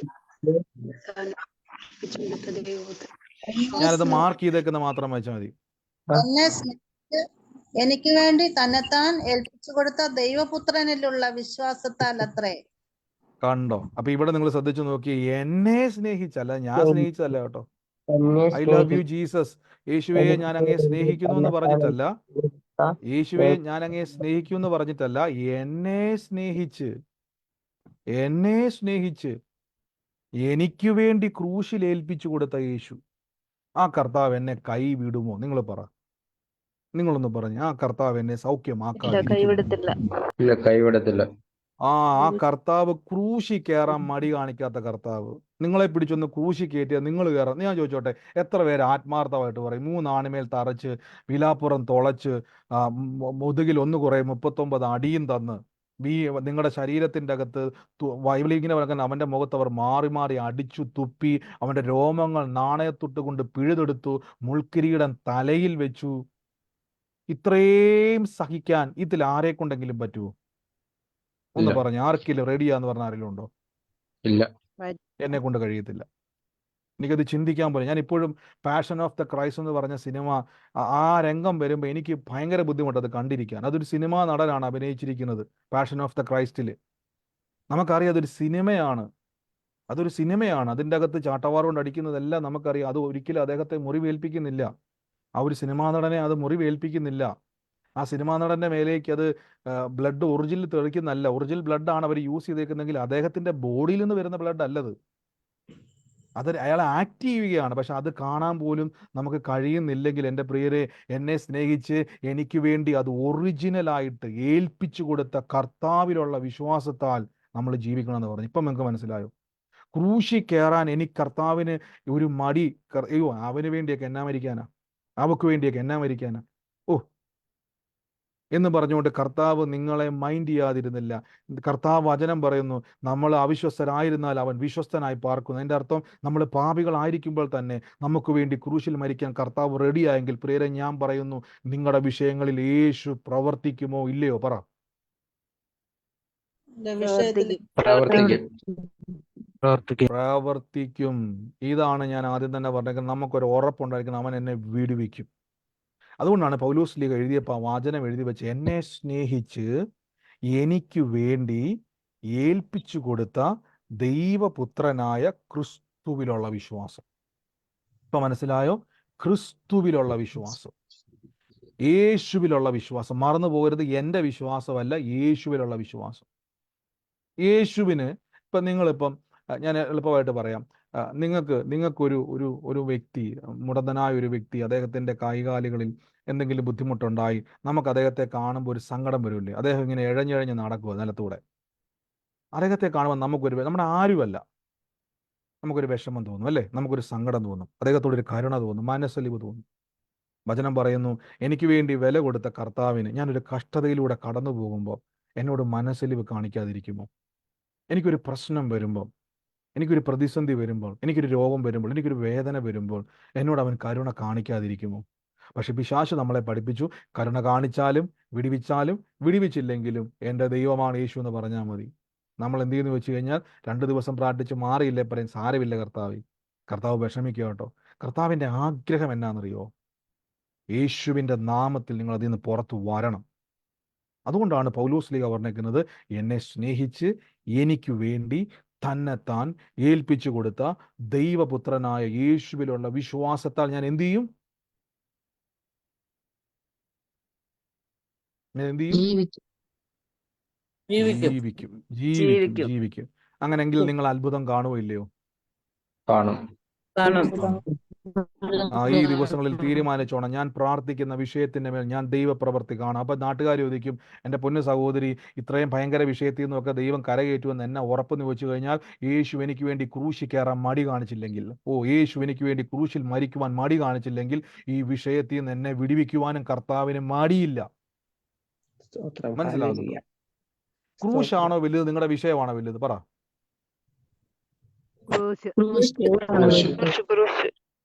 നിങ്ങൾക്ക് ഞാൻ ഒറ്റ വാക്കിലൊന്ന് പറയാൻ വേണ്ടി, നിങ്ങൾക്ക് ഇത് മനസ്സിലാകാൻ വേണ്ടി പറഞ്ഞു തരാം. എത്ര പേര് മരത്തിന്റെ കമ്പെ കൈ തൂക്കിയിട്ടിട്ടുണ്ട്, കൈ തൂങ്ങി കടന്നിട്ടുണ്ട് ചെറുപ്പകാലത്ത്? നമ്മളെല്ലാവരും നമ്മുടെ കുഞ്ഞുനാളിൽ എന്ത് ചെയ്തിട്ടുണ്ട്? നമ്മളെല്ലാവരും ജീവിതത്തിൽ ഒരിക്കലെങ്കിലും ഒരാളെങ്കിലും അങ്ങനെ ചെയ്യാതിരുന്നിട്ടില്ല അല്ലേ? ഇന്നുമൊക്കെ നമുക്ക് ചിലപ്പോൾ അങ്ങനെ ഒരു തോന്നലുണ്ട്, ഒരു മരക്കൊമ്പ് കണ്ടു കഴിഞ്ഞാൽ ചുമ്മാ അതിലൊന്ന് ഒന്ന് തൂങ്ങി നിൽക്കാൻ. വെറുതെ ചിലപ്പോൾ എനിക്കിപ്പോഴും ഇടയിലൊക്കെ പോകുമ്പോൾ എൻ്റെ കൈ എത്തുന്ന ഒരു ദൂരത്തൊരു മരം കണ്ടാൽ ഞാൻ ചിലപ്പോൾ അതിലൊന്ന് പിടിച്ചിട്ടൊന്ന് ഹാങ് ചെയ്ത് നിൽക്കാൻ നോക്കും. ചുമ്മാ, അതെന്താന്ന് വെച്ചാൽ ഒന്നുമില്ല. എന്നാൽ എത്ര നേരം നിൽക്കാൻ പറ്റും? 10 ദിവസം നിൽക്കാൻ പറ്റും അതിൽ? കൂടിപ്പോയ 1 മിനിറ്റിൽ കൂടുതൽ, അല്ലെങ്കിൽ കുറച്ച് സെക്കൻഡുകൾക്കുള്ളിൽ നമ്മുടെ കൈ എന്ത് ചെയ്യും? ബുദ്ധിമുട്ടോടെ നമ്മൾ പിൻവലിക്കും. അങ്ങനെയെങ്കിൽ 3 ആണിമേല കർത്താവ് നിന്നത്. ഒന്ന് ആലോചിച്ച് നോക്കി. കർത്താവിൻ്റെ കൈയുടെ സപ്പോർട്ട് എന്ന് പറഞ്ഞാൽ കയറുകൊണ്ട് കെട്ടി വെച്ചേക്കുമല്ല, ആണി ഉള്ളം കരത്തിലേക്ക് തറച്ചു വെച്ചിരിക്കുക. 2 കൈയും നിൽക്കുന്നത് ആണിയേല. വേദന ഉണ്ടോ ഇല്ലയോ നിങ്ങൾ പറ. ആ 3 ആണിമേൽ, കാലേലും ആണി, കരത്തേലും ആണി. അത് നിൽക്കുന്നത് 1-2 സെക്കൻഡ് അല്ല. കർത്താവ് നിന്ന മണിക്കൂറുകൾ നമുക്ക് ചിന്തിക്കാൻ കഴിയത്തില്ല. ഇത് ചെയ്യാൻ യേശുവിനും, എൻ്റെ പാപമോചനത്തിന് വേണ്ടി ഇത് ചെയ്യുവാൻ യേശുവിന് മടിയില്ലെങ്കിൽ, ഞാൻ ഉറപ്പിച്ചു പറയുന്നു, എൻ്റെ വിഷയങ്ങൾക്ക് വേണ്ടി ഇറങ്ങി വന്ന് എനിക്ക് വേണ്ടി പ്രവർത്തിക്കാൻ യേശുവിന് ഒരു മടിയില്ല. എൻ്റെ കൂടെ പറഞ്ഞാട്ടെ, ഞാൻ അത്ഭുതം കാണുമെന്ന് പറ. ഞാൻ ഞാൻ അത്ഭുതം കാണും. ഞാൻ അത്ഭുതം കാണും. അത്ഭുതം കാണും. അത്ഭുതം കാണും. ആമേൻ ആമേൻ ആമേൻ. നമ്മുടെ ഉറപ്പ് എന്നാന്ന് ചോദിച്ചു കഴിഞ്ഞാൽ, എന്നെ സ്നേഹിച്ച് എനിക്ക് വേണ്ടി തന്നെത്താൻ ഏൽപ്പിച്ചു കൊടുത്ത കർത്താവായ യേശുവിലുള്ള വിശ്വാസത്താൽ ഞാൻ ജീവിക്കും. ഇതാണ് വിശ്വാസ ജീവിതം. അഡ്ജസ്റ്റ്മെന്റ് അല്ല വിശ്വാസ ജീവിതം. ഓ, കിട്ടിയാലും കിട്ടിയില്ലേലും കർത്താവേ സ്വോത്രം. പിശാച് സന്തോഷിക്കുക, നിനക്ക് കിട്ടത്തില്ല. പിശാച് ആഗ്രഹിക്കുന്നത് നിങ്ങൾ ദൈവത്തിൽ നിന്ന് ഒരു അനുഗ്രഹം പിശാചിന്റെ ഇഷ്ടം എന്താ? നിങ്ങൾക്ക് ദൈവത്തിൽ നിന്ന് അത്ഭുതം കിട്ടുന്നതാണോ കിട്ടാതിരിക്കുന്നതാണോ? പ്രവർത്തിക്കും. നിങ്ങൾക്കത് കിട്ടാതിരിക്കുന്നതാണ് പിശാചിന് സന്തോഷം. നിങ്ങൾക്ക് നിങ്ങളുടെ രോഗം സൗഖ്യമാകാതിരിക്കുന്നതാണ് സന്തോഷം.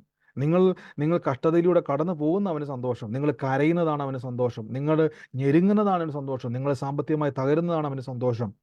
അവന്റെ സന്തോഷം അതാണ്. അതുകൊണ്ടാണ് അറക്കാനും മുടിക്കാനും മൂട്ടിക്കാനും വന്നിരിക്കുന്നവൻ. 2 ദിവസം പ്രാർത്ഥിച്ച് നമ്മൾ മാറിയില്ലെങ്കിൽ പയ്യെ നമ്മൾ എന്ത് ചെയ്യും? അഡ്ജസ്റ്റ് ചെയ്യും. അപ്പം അങ്ങനെയുള്ള പ്രസംഗങ്ങൾ പിശാച് ഇങ്ങനെ കൊണ്ടുവരും. നമ്മൾ നോക്കുമ്പോൾ സുവിശേഷ യോഗമാണല്ലോ, നല്ല പ്രസംഗമാണല്ലോ. അദ്ദേഹം പറയുകയാണ്, യേശുവിനെ വിളിച്ചോണം, കർത്താവ് നിങ്ങളെ വിടിവിച്ചില്ലെങ്കിലും യേശുവാണ് നിന്റെ കർത്താവ് എന്ന് പറയുമ്പോൾ നമ്മൾ കൈയടി. ശരിയാ, അത് മാറിയില്ലെങ്കിലും യേശുവിൻ്റെ കർത്താവ്. ഞാൻ വീണ്ടും പറയുന്നു, ചന്ദ്രക്ക് മേശക്ക് അഭേദ്നഗോ പറഞ്ഞ് വിടിവിച്ചാലും വിടിവിച്ചില്ലെങ്കിലും ഈ ദൈവത്തെ ഞങ്ങൾ വിട്ടു മാറത്തില്ല. പക്ഷെ തീക്കകത്ത് ഇറങ്ങി വന്നൊരു ദൈവം ഉണ്ടെന്ന് ബൈബിളിൽ പറയുന്നു. ദാനിയേൽ പറഞ്ഞു, എൻ്റെ പ്രാർത്ഥനയ്ക്ക് മറുപടി കിട്ടിയില്ലേലും കുഴപ്പമൊന്നുമില്ല. ദാനിയേലേ, നിനക്ക് വേണ്ടി സിംഹത്തിന്റെ കൂട്ടിൽ ഇറങ്ങി വന്നൊരു ദൈവം ഉണ്ടെന്ന് അറിഞ്ഞോണം. മനസ്സിലാക്കണം, നമ്മൾ ദൈവം വരുന്ന ദൈവമാണ്. എൻ്റെ നിലവിളി കേട്ട് മിണ്ടാതിരിക്കാൻ ദൈവത്തിന് കഴിയത്തില്ല. അതുകൊണ്ടാണ് മിസ്രൈമിലെ ദൈവത്തിന്റെ ജനമായ തൻ്റെ ജനത്തിന്റെ നിലവിളി ദൈവം കേട്ടു. ഊഴിക വിചാരകന്മാർ നിമിത്തമുള്ള അവരുടെ കണ്ണുനീര് ദൈവം കേട്ടു. അവരുടെ നിലവിളി ദൈവം കേട്ടു. ദൈവത്തിന് ഇരിക്കാൻ പറ്റുന്നില്ല അവിടെ. മിസ്രൈമിലെ ജനത്തെ, മിസ്രൈമിൽ കിടക്കുന്ന ജനത്തെ ഫറവോൻ ഇങ്ങനെ ചാട്ടവാർ കൊണ്ട് അടിക്കുമ്പോൾ അവർ കരയുമ്പോൾ ദൈവം കുറേ നേരം, ഞാൻ ഇങ്ങനെ ചിന്തിക്കട്ടെ, ദൈവം കുറേ നേരം ചെവി പൊത്തി നിന്ന് കാണും. കുറേ കഴിഞ്ഞ് ദൈവത്തിന് കേൾക്കാതിരിക്കാൻ പറ്റുന്നില്ല. ദൈവം അസ്വസ്ഥനായി. ദൈവം നോക്കുമ്പോൾ എങ്ങനെ വിടിവിക്കും? നോക്കുമ്പോൾ മോശ ആടിനെ തീറ്റി നടക്കും. മോശയുടെ ടെൻഷനൊക്കെ പോയി. മോശയ്ക്ക് പണ്ട് ആഗ്രഹം ഉണ്ടായിരുന്നു അവരെ വിടിവിക്കാൻ. ഇപ്പം മോശ അതിൽ നിന്നൊക്കെ വിട്ടുമാറി. ആടും മോശയും കാടും ഒക്കെ ആയിട്ട് മോശ ഇപ്പം അഡ്ജസ്റ്റഡ് ആയി. കർത്താവിന് ഇരിക്കാൻ പറ്റുന്നില്ല. ജനം നിലവിളിക്കുക, ജനം കരയുക, ജനം ഊഴിക വിചാരകന്മാർ വൃത്തം കഷ്ടപ്പെടുക. ദൈവത്തിന് ഇരിക്കാൻ പറ്റില്ല. ദൈവം ഇറങ്ങി വന്നെന്നാണ് പറഞ്ഞത്, സ്വർഗത്തിൽ നിന്ന്. അല്ലാതെ മോശയെ സ്വർഗത്തോട്ട് വിളിച്ചെന്നല്ല പറഞ്ഞത്. കർത്താവ് 3-4 ദൂതന്മാരെ അയച്ചിട്ട് മോശ ഓടിച്ചെല്ലാനാവും. ദൈവം ഇറങ്ങി വന്ന് ഞാൻ അവരെ വിടിവിക്കുവാൻ ഇറങ്ങി വന്നിരിക്കുന്നു. ആമേൻ. ഞാൻ പറയുന്നു, കർത്താവ് നിങ്ങളെ വിടിവിക്കാൻ ഇറങ്ങി വരുന്ന ദൈവമാണ്. ഞാൻ വീണ്ടും പറയുന്നു, പിശാച് നിങ്ങളെ വഞ്ചിക്കും. ഞാൻ കുറേ നാൾ അങ്ങനെ വിശ്വസിച്ചു. മാറിയില്ലെങ്കിലും കുഴപ്പമൊന്നുമില്ല. ആർക്കും കുഴപ്പമില്ല. പിശാചിന് കുഴപ്പമില്ല അത് മാറിയില്ലെങ്കിൽ. അവന് സന്തോഷം. അവനൊരു കൂട്ടുകാരനെ കിട്ടി. നിങ്ങൾ അവൻ്റെ ഏറ്റവും വലിയ കൂട്ടുകാരൻ. ബൈബിൾ പറയുന്ന, അവൻ ആശയ്ക്ക് വിരോധമായി ആശയോടെ വിശ്വസിക്കുന്ന വിശ്വാസ വീരന്മാർ നമുക്കുണ്ട്. വാളിന്റെ വായ്ത്തലയ്ക്ക് തെറ്റിച്ച വിശ്വാസ വീരന്മാരുണ്ട്. എപ്പോഴും ഓർത്തോണം. നമ്മൾ ഇപ്പം ഞാനത് ഒരു വാക്കുകൂടെ പറയും. നമ്മൾ അടുത്ത ദിവസം വേണ്ടി പറയാൻ വേണ്ടിയിരുന്നൊരു വചനമാണ്, എങ്കിലും പറയാം. ഈ യേശുവിനെ ബൈബിൾ ഇങ്ങനെ പറഞ്ഞു, അവൻ മാറാത്തവൻ. യേശു ഇന്നലെയും ഇന്നും നാളെയും അനന്യൻ. അതിൻ്റെ അർത്ഥം മാറാത്തവൻ. ഈ മാറാത്തവൻ എന്ന് പറയുന്ന അർത്ഥം എന്നാന്ന് പറയുക? മാറാത്തവൻ. നിങ്ങൾക്ക് എന്തായാലും അറിയാൻ പറ്റും, മാറാത്തവൻ. നമ്മൾ ഒരുമിച്ച് പ്രാർത്ഥിക്കാൻ വേണ്ടി പോവാ. ഒരേ സ്വഭാവമുള്ളവൻ. ഒരേ സ്വഭാവമുള്ളവൻ, ചേഞ്ച് ആകത്തില്ല. ഇപ്പൊ ചിലർ പറഞ്ഞു ഇരിക്കുന്നിടയ്ക്ക് 100 സ്വഭാവമുള്ളവരൊക്കെ പറഞ്ഞിട്ടില്ലേ? ചിലർ അങ്ങനെ ഉണ്ടല്ലേ, ഇരിക്കുന്നിടയ്ക്ക് 100 സ്വഭാവമുള്ളവരുണ്ട്. ചിലരങ്ങനെയുണ്ട്. എനിക്ക് ചിലരോട് പരിചയപ്പെടാൻ പേടിയാ. കാരണം ചിലപ്പം ഇപ്പൊ ചിരിച്ചുകൊണ്ട് വർത്താനം പറയും. ഞാൻ ഓർക്കുന്നുണ്ട്, ചിരിച്ചുകൊണ്ട് വർത്താനം പറഞ്ഞ് കുറെ കഴിയുമ്പോൾ ചുമ്മാ ദേഷ്യപ്പെടും. ഞാൻ ഓർക്കുന്നുണ്ട്, ഞാൻ പണ്ടൊരു സ്ഥാപനത്തിൽ വർക്ക് ചെയ്ത സമയത്ത് അതിന്റെ ഓണർ MD എന്തോ നല്ല മനുഷ്യനാണെന്നറിയും. ഭയങ്കര ഹാപ്പി ഫേസാ പുള്ളിയുടെ. ഭയങ്കര ഹാപ്പി ഫേസാ, എപ്പോഴും ചിരിച്ചിരിക്കുന്നൊരു മനുഷ്യൻ. പക്ഷെ അന്ന് ഞാൻ ഞെട്ടിപ്പോയി. ആ മനുഷ്യൻ പെട്ടെന്ന് ദേഷ്യപ്പെട്ടു.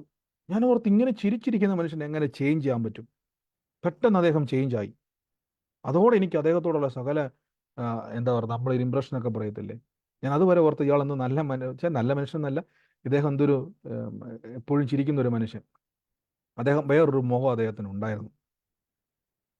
യേശു മാറാത്തവെന്ന് പറഞ്ഞാൽ അതിൻ്റെ അർത്ഥം 2-3 കാര്യങ്ങൾ നമ്മൾ തിരിച്ചറിയണം. ഒന്ന്, യേശുവിന് ഷെയ്പ്പ് മാറത്തില്ലെന്നല്ല അതിൻ്റെ അർത്ഥം. യേശു തൻ്റെ സ്വഭാവം, ബൈബിൾ പറഞ്ഞ അവൻ്റെ സ്വഭാവത്തെ മാറ്റാൻ കഴിയത്തില്ല. 1. 2, യേശുവിൻ്റെ വാക്ക് മാറാൻ പറ്റത്തില്ല. 2 കാര്യം ശ്രദ്ധിച്ചോണം. 1, ദൈവത്തിന് തൻ്റെ സ്വഭാവത്തെ മാറ്റാൻ പറ്റത്തില്ലെന്ന് ബൈബിൾ വ്യക്തമായിട്ട് പറഞ്ഞു. അവൻ്റെ സ്വഭാവത്തെ മാറ്റാൻ പറ്റത്തില്ല. തിമോഥെയോസ് ലേഖനത്തിലാണ് എനിക്ക് തോന്നുന്നത്. 2ാമത് പറയുന്നു, ദൈവത്തിന് തൻ്റെ വാക്ക് എന്ത് ചെയ്യത്തില്ല, മാറാൻ പറ്റത്തില്ല. നമ്മളൊരു കാര്യം പ്രാർത്ഥിക്കുമ്പോൾ നോക്കണം ദൈവം എന്താ വാക്ക് പറഞ്ഞിരിക്കുന്നത്. ദൈവം പറഞ്ഞിരിക്കുക നിങ്ങളെ സൗഖ്യമാക്കുമോ, ദൈവം എന്ന് പറയും നിങ്ങളെ വിടിവിക്കുമോ, ദൈവം പറയും നിങ്ങൾക്ക് വേണ്ടി അത്ഭുതം ചെയ്യും, നിങ്ങളുടെ വിഷയങ്ങൾ മാറ്റുമോ, ദൈവം നിങ്ങൾ കണ്ടിട്ടുണ്ടെങ്കിൽ നമ്മളത് പ്രാർത്ഥിച്ചിട്ട് നമ്മുടെ വിഷയം മാറുന്നില്ലെങ്കിൽ നമ്മൾ പയ്യെ പറയും മാറിയില്ലേലും കുഴപ്പമില്ല, യേശുവാണ് എൻ്റെ ദൈവം. നമ്മളങ്ങനെ പറയുമ്പം പിശാചു പറയും നീ തന്നെ പറയാ ദൈവം കള്ളനാണ്, നീ തന്നെ പറയാ ദൈവം കള്ളം പറയുന്ന ആളാണ്. ഞാൻ ആ വാക്ക് പറഞ്ഞ് ക്ഷമിക്കണം കേട്ടോ, ദൈവം കള്ളാന്ന് പറഞ്ഞ വാക്കിനോട് ക്ഷമിക്കണം. ദൈവം കള്ളം പറയുന്ന ആളെന്ന് നമ്മൾ തന്നെ പ്രൂവ് ചെയ്യുക, പിശാചിന്റെ മുമ്പിൽ പ്രൂവ് ചെയ്യുക. കാര്യം എന്തുവാ, ഞാൻ അവിടെ കോംപ്രമൈസ് ചെയ്തു. ഞാൻ പറഞ്ഞു ഇത്ര ഞാൻ പ്രാർത്ഥിച്ചിട്ട് കർത്താവ് എനിക്ക് തന്നില്ല, ഇനി എനിക്കൊരു കാര്യം പറയാം, ദൈവം എനിക്ക് തന്നില്ലെങ്കിലും കുഴപ്പമൊന്നുമില്ല. അപ്പം ഞാൻ എന്ത് ചെയ്യുമെന്ന് ചോദിച്ചാൽ ഞാൻ തന്നെ ദൈവം പോഷ്കു പറയുന്ന ദൈവമാണ് ലോകത്തിൻ്റെ മുമ്പിൽ തെളിയിക്കുക. ഇല്ല, നിങ്ങൾ പറയണം എൻ്റെ ദൈവം വാക്ക് മാറത്തില്ല, ദൈവം വാക്ക് മാറത്തില്ലെന്നുള്ളതിൻ്റെ തെളിവ് എന്നാന്ന് വെച്ചാൽ എൻ്റെ വിഷയങ്ങൾ മാറി. അത് മാറുന്നത് വരെ ഞാൻ വിശ്വസിക്കും, അതിനെന്നെ പരിശുദ്ധാത്മാവ് ഹെൽപ്പ് ചെയ്യും. നമ്മൾ തളർന്നു പോകുന്ന സമയത്ത് പരിശുദ്ധാത്മാവ് നമ്മളെ ഹെൽപ്പ് ചെയ്യും. നിങ്ങൾ തളർന്നു പോയ കർത്താവെ ഞാൻ വിശ്വസിച്ചിട്ടും സംഭവിക്കാതെ വരുമ്പോൾ എനിക്ക് സങ്കടമുണ്ട് കർത്താവെ, ഞാൻ കരയുക കർത്താവെ, ഞാൻ വിഷമിക്കുക കർത്താവെ, ഞാൻ സ്ട്രഗിൾ ചെയ്യുന്ന കർത്താവെ, എനിക്ക് ഭയമകത്ത് കയറുന്ന കർത്താവെ എന്ന് പറഞ്ഞ് നിങ്ങൾ ഇരിക്കരുത്. പരിശുദ്ധാത്മാവെ ഞാൻ തളർന്നുപോയി, എന്നെ ബലപ്പെടുത്തണം. ഉറപ്പിച്ച് ഞാൻ പറയുന്നു, അത് കാണുന്നത് വരെ പരിശുദ്ധാത്മാവ് നിങ്ങളുടെ കൂടെ ഇരിക്കും, പിന്നെ ഇരിക്കും കേട്ടോ. മനസ്സിലാക്കിക്കോണം, കർത്താവ് എന്താണെന്നുള്ളത് നമുക്ക് ആദ്യൊരു ചിത്രം ഉണ്ടായിരിക്കണം. ഞാൻ വിശ്വാസത്തിൽ വന്ന സമയത്ത് ദൈവത്തിൻ്റെ വലിയ അനുഗ്രഹം കേട്ടോ, അങ്ങനെയുള്ള കുറേ ഉപദേശങ്ങൾ കേൾക്കാതിരിക്കുവാൻ കൃപ കിട്ടി, വലിയ അനുഗ്രഹം എന്ന് ഞാൻ ഓർക്കുക. തിരിഞ്ഞു നോക്കുമ്പോൾ ഞാൻ പല പ്രാർത്ഥനകളിലും പല വചനങ്ങളും കേൾക്കാത്തതുകൊണ്ട് ദൈവത്തെ സ്തുതിക്കുക. കാര്യം അങ്ങനെയൊക്കെ കേട്ടിരുന്നെങ്കിൽ പലതും നമ്മുടെ അകത്ത് കയറിയത് പലതും ഇറക്കിവിടാൻ എന്ത് പാടുപെട്ടെന്നറിയോ. ആമേൻ. അതുകൊണ്ട് കർത്താവിൻ്റെ വചനം കേൾക്കുമ്പോൾ ഓർത്തോണം, ദൈവം മാറാത്തവൻ, അവൻ വാക്കു മാറാത്തവൻ, തൻ്റെ സ്വഭാവത്തെ മാറാത്തവൻ, താൻ എന്തെങ്കിലും പറഞ്ഞാൽ അത് ചെയ്യുന്നവനാണ്. ഒന്നുകൂടെ ഞാൻ പറയാം, ദൈവത്തിന് നിങ്ങളുടെ വിഷയം വലുതല്ല. എൻ്റെ കൂടെ പറ, ദൈവത്തിന് എൻ്റെ വിഷയം വലുതല്ലെന്ന് പറ. ദൈവത്തിന് എന്റെ വിഷയം നിങ്ങൾ എപ്പോഴും ഈ വചനം വെച്ച് പ്രാർത്ഥിച്ചോണം. മരിച്ചവരെ ഉയർപ്പിക്കുകയും ഇല്ലാത്തതിനെ ഉള്ളതുപോലെ വിളിച്ചു വരുത്തുകയും ചെയ്യുന്ന താൻ വിശ്വസിച്ച ദൈവത്തിന്റെ ദൃഷ്ടിയിൽ താൻ അനേക ജാതികൾക്ക് പിതാവായെന്ന് റോമാലേഖന 4-ാം അധ്യായത്തിൽ അബ്രഹാമിനെ പറ്റി പറയുന്നത് പോലെ മരിച്ചവരെ ഉയർപ്പിക്കുന്ന ദൈവത്തിന് ജീവനുള്ള എൻ്റെ വിഷയം മാറ്റാൻ കഴിയും. എൻ്റെ കൂടെ എന്നാ വാക്കൊന്ന് പറയാൻ പറ്റുമോ?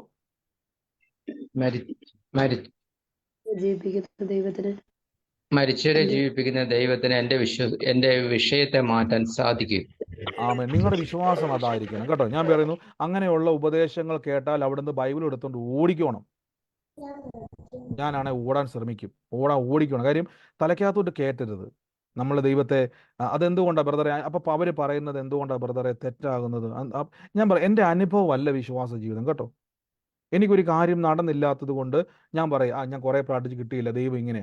ഞാൻ പരിചയപ്പെടുത്തുമ്പോൾ ആദ്യം ബൈബിൾ പരിശോധിക്കണം, ബൈബിൾ എന്താ പറഞ്ഞിരിക്കുന്നത്. ദൈവം ഒരു വാക്ക് പറഞ്ഞാൽ ദൈവം അത് പാലിക്കും. നമ്മൾ അടുത്ത ദിവസങ്ങൾ അതാ കേൾക്കാൻ പോകുന്നത്. എങ്ങനെയാണ് ദൈവത്തിൻ്റെ ഒരു നേച്ചർ നമുക്ക് അടുത്ത ദിവസങ്ങളിൽ ചിന്തിക്കും. ഈ ദിവസങ്ങളിൽ നമുക്ക് അങ്ങനെ ദൈവത്തിൻ്റെ ഒരു സ്വഭാവത്തെ നമുക്കൊന്ന് പഠിക്കാം, ബൈബിളിൽ നിന്ന് തന്നെ നമുക്കൊന്ന് പഠിക്കാം. നിങ്ങൾക്ക് ഈ ദിവസങ്ങളിൽ സംശയങ്ങളുണ്ടെങ്കിൽ നിങ്ങൾക്ക് നേരിട്ട് വാട്സാപ്പിലേക്ക് ചോദിക്കാം. നമ്മൾ ഈ ദിവസങ്ങളിൽ അതൊന്ന് പഠിക്കാൻ പോവുക, പരിശുദ്ധാത്മാവിൽ ആശ്രയിച്ച് പഠിക്കാൻ വേണ്ടി. ഞാൻ ഒരുമിച്ച് പ്രാർത്ഥിക്കാൻ വേണ്ടി പോകണം, സമയം നമുക്ക് മുന്നോട്ട് പോയതുകൊണ്ടാണ്. അടുത്ത ദിവസങ്ങളിൽ നമ്മൾ ചിന്തിക്കാം ദൈവത്തിൻ്റെ ഒരു സ്വഭാവത്തെ നമുക്കൊന്ന് ആദ്യം നമ്മുടെ ഹൃദയത്തിൽ ദൈവത്തിൻ്റെ സ്വഭാവം പഠിച്ചിട്ട് മാത്രമേ ബൈബിളിൽ നിങ്ങൾ പ്രാർത്ഥിക്കാൻ പോകാവുള്ളൂ. അല്ലേ നമുക്ക് അബദ്ധങ്ങൾ പറ്റും, നമ്മുടെ വിശ്വാസത്തെ ബാധിക്കും. നമുക്ക് യേശുവുണ്ട്, വിശ്വാസമുണ്ട് ശരിയാ, പക്ഷെ കർത്താവിൻ്റെ സ്വഭാവത്തെ പിടികിട്ടിയില്ലെങ്കിൽ മൊത്തം വിശ്വാസ ജീവിതം തകർന്നു പോകും, പിന്നെ ഒന്നും നടത്തിയിട്ട് കാര്യമില്ല. ഈ ദിവസങ്ങളിൽ നമുക്ക് കർത്താവിൻ്റെ സ്വഭാവത്തെ പറ്റി ഒന്ന് മനസ്സിലാക്കാം. കർത്താവ് ആരാണ്, ദൈവത്തിൻ്റെ സ്വഭാവം എന്താണ് എന്നുള്ളത് നമുക്ക് മുഴുവൻ പഠിക്കാൻ പറ്റിയില്ലെങ്കിലും പരിശുദ്ധാത്മാവ് നമ്മളെ സഹായിക്കും. ഒരുമിച്ച് പ്രാർത്ഥിക്കാം, വൻ കാര്യങ്ങളെ കർത്താവ് ചെയ്യും. എൻ്റെ കൂടെ ഇന്ന് പ്രാർത്ഥിച്ചാട്ടെ. രോഗികളായി ഭാരപ്പെടുന്നവർ രോഗം മാറുമോ ഇല്ലയോ? എത്ര പേർക്ക് ഉറപ്പുണ്ടെങ്കിൽ മാത്രം ആമേൻ പറഞ്ഞേ. രോഗം മാറുമെന്ന് തന്നെ ഉറപ്പ് വചനത്തിൽ പറയുന്നു.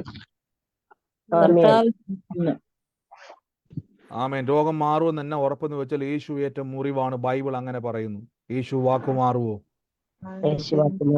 യേശു വാക്ക് മാറത്തില്ലെങ്കിൽ രോഗത്തോട് പറ, സഹോദര സഹോദരി കേട്ടോണം, ഈ രോഗത്തോട് പറ, ഞാൻ ഇന്ന് കേട്ട വചനം, യേശു എനിക്ക് വേണ്ടി മുറിവേറ്റു, യേശുവിൻ്റെ മുറിവിൽ എനിക്ക് സൗഖ്യം വന്നു, രോഗമേ നീ കേക്ക്, നീ വചനം കേക്ക്, ആ രോഗത്തോട് ആ വചനം പറ, യേശുവേ, യേശുവിന്റെ മുറിവിനാൽ എനിക്ക് സൗഖ്യം വന്നിരിക്കുന്നു. യേശുവിന്റെ മുറിവിനാൽ എനിക്ക് ആ സൗഖ്യം വന്നു. രോഗത്തോട് പറ, രോഗത്തോട് പറയണം. രോഗം ഓർത്തുകൊണ്ടിരിക്കുന്നതറിയോ, നിങ്ങൾ ഇപ്പോൾ അഡ്ജസ്റ്റ് ചെയ്തുകൊണ്ടിരിക്കുക. ഞാൻ ഒന്നുകൂടെ മനസ്സിലാക്കാം.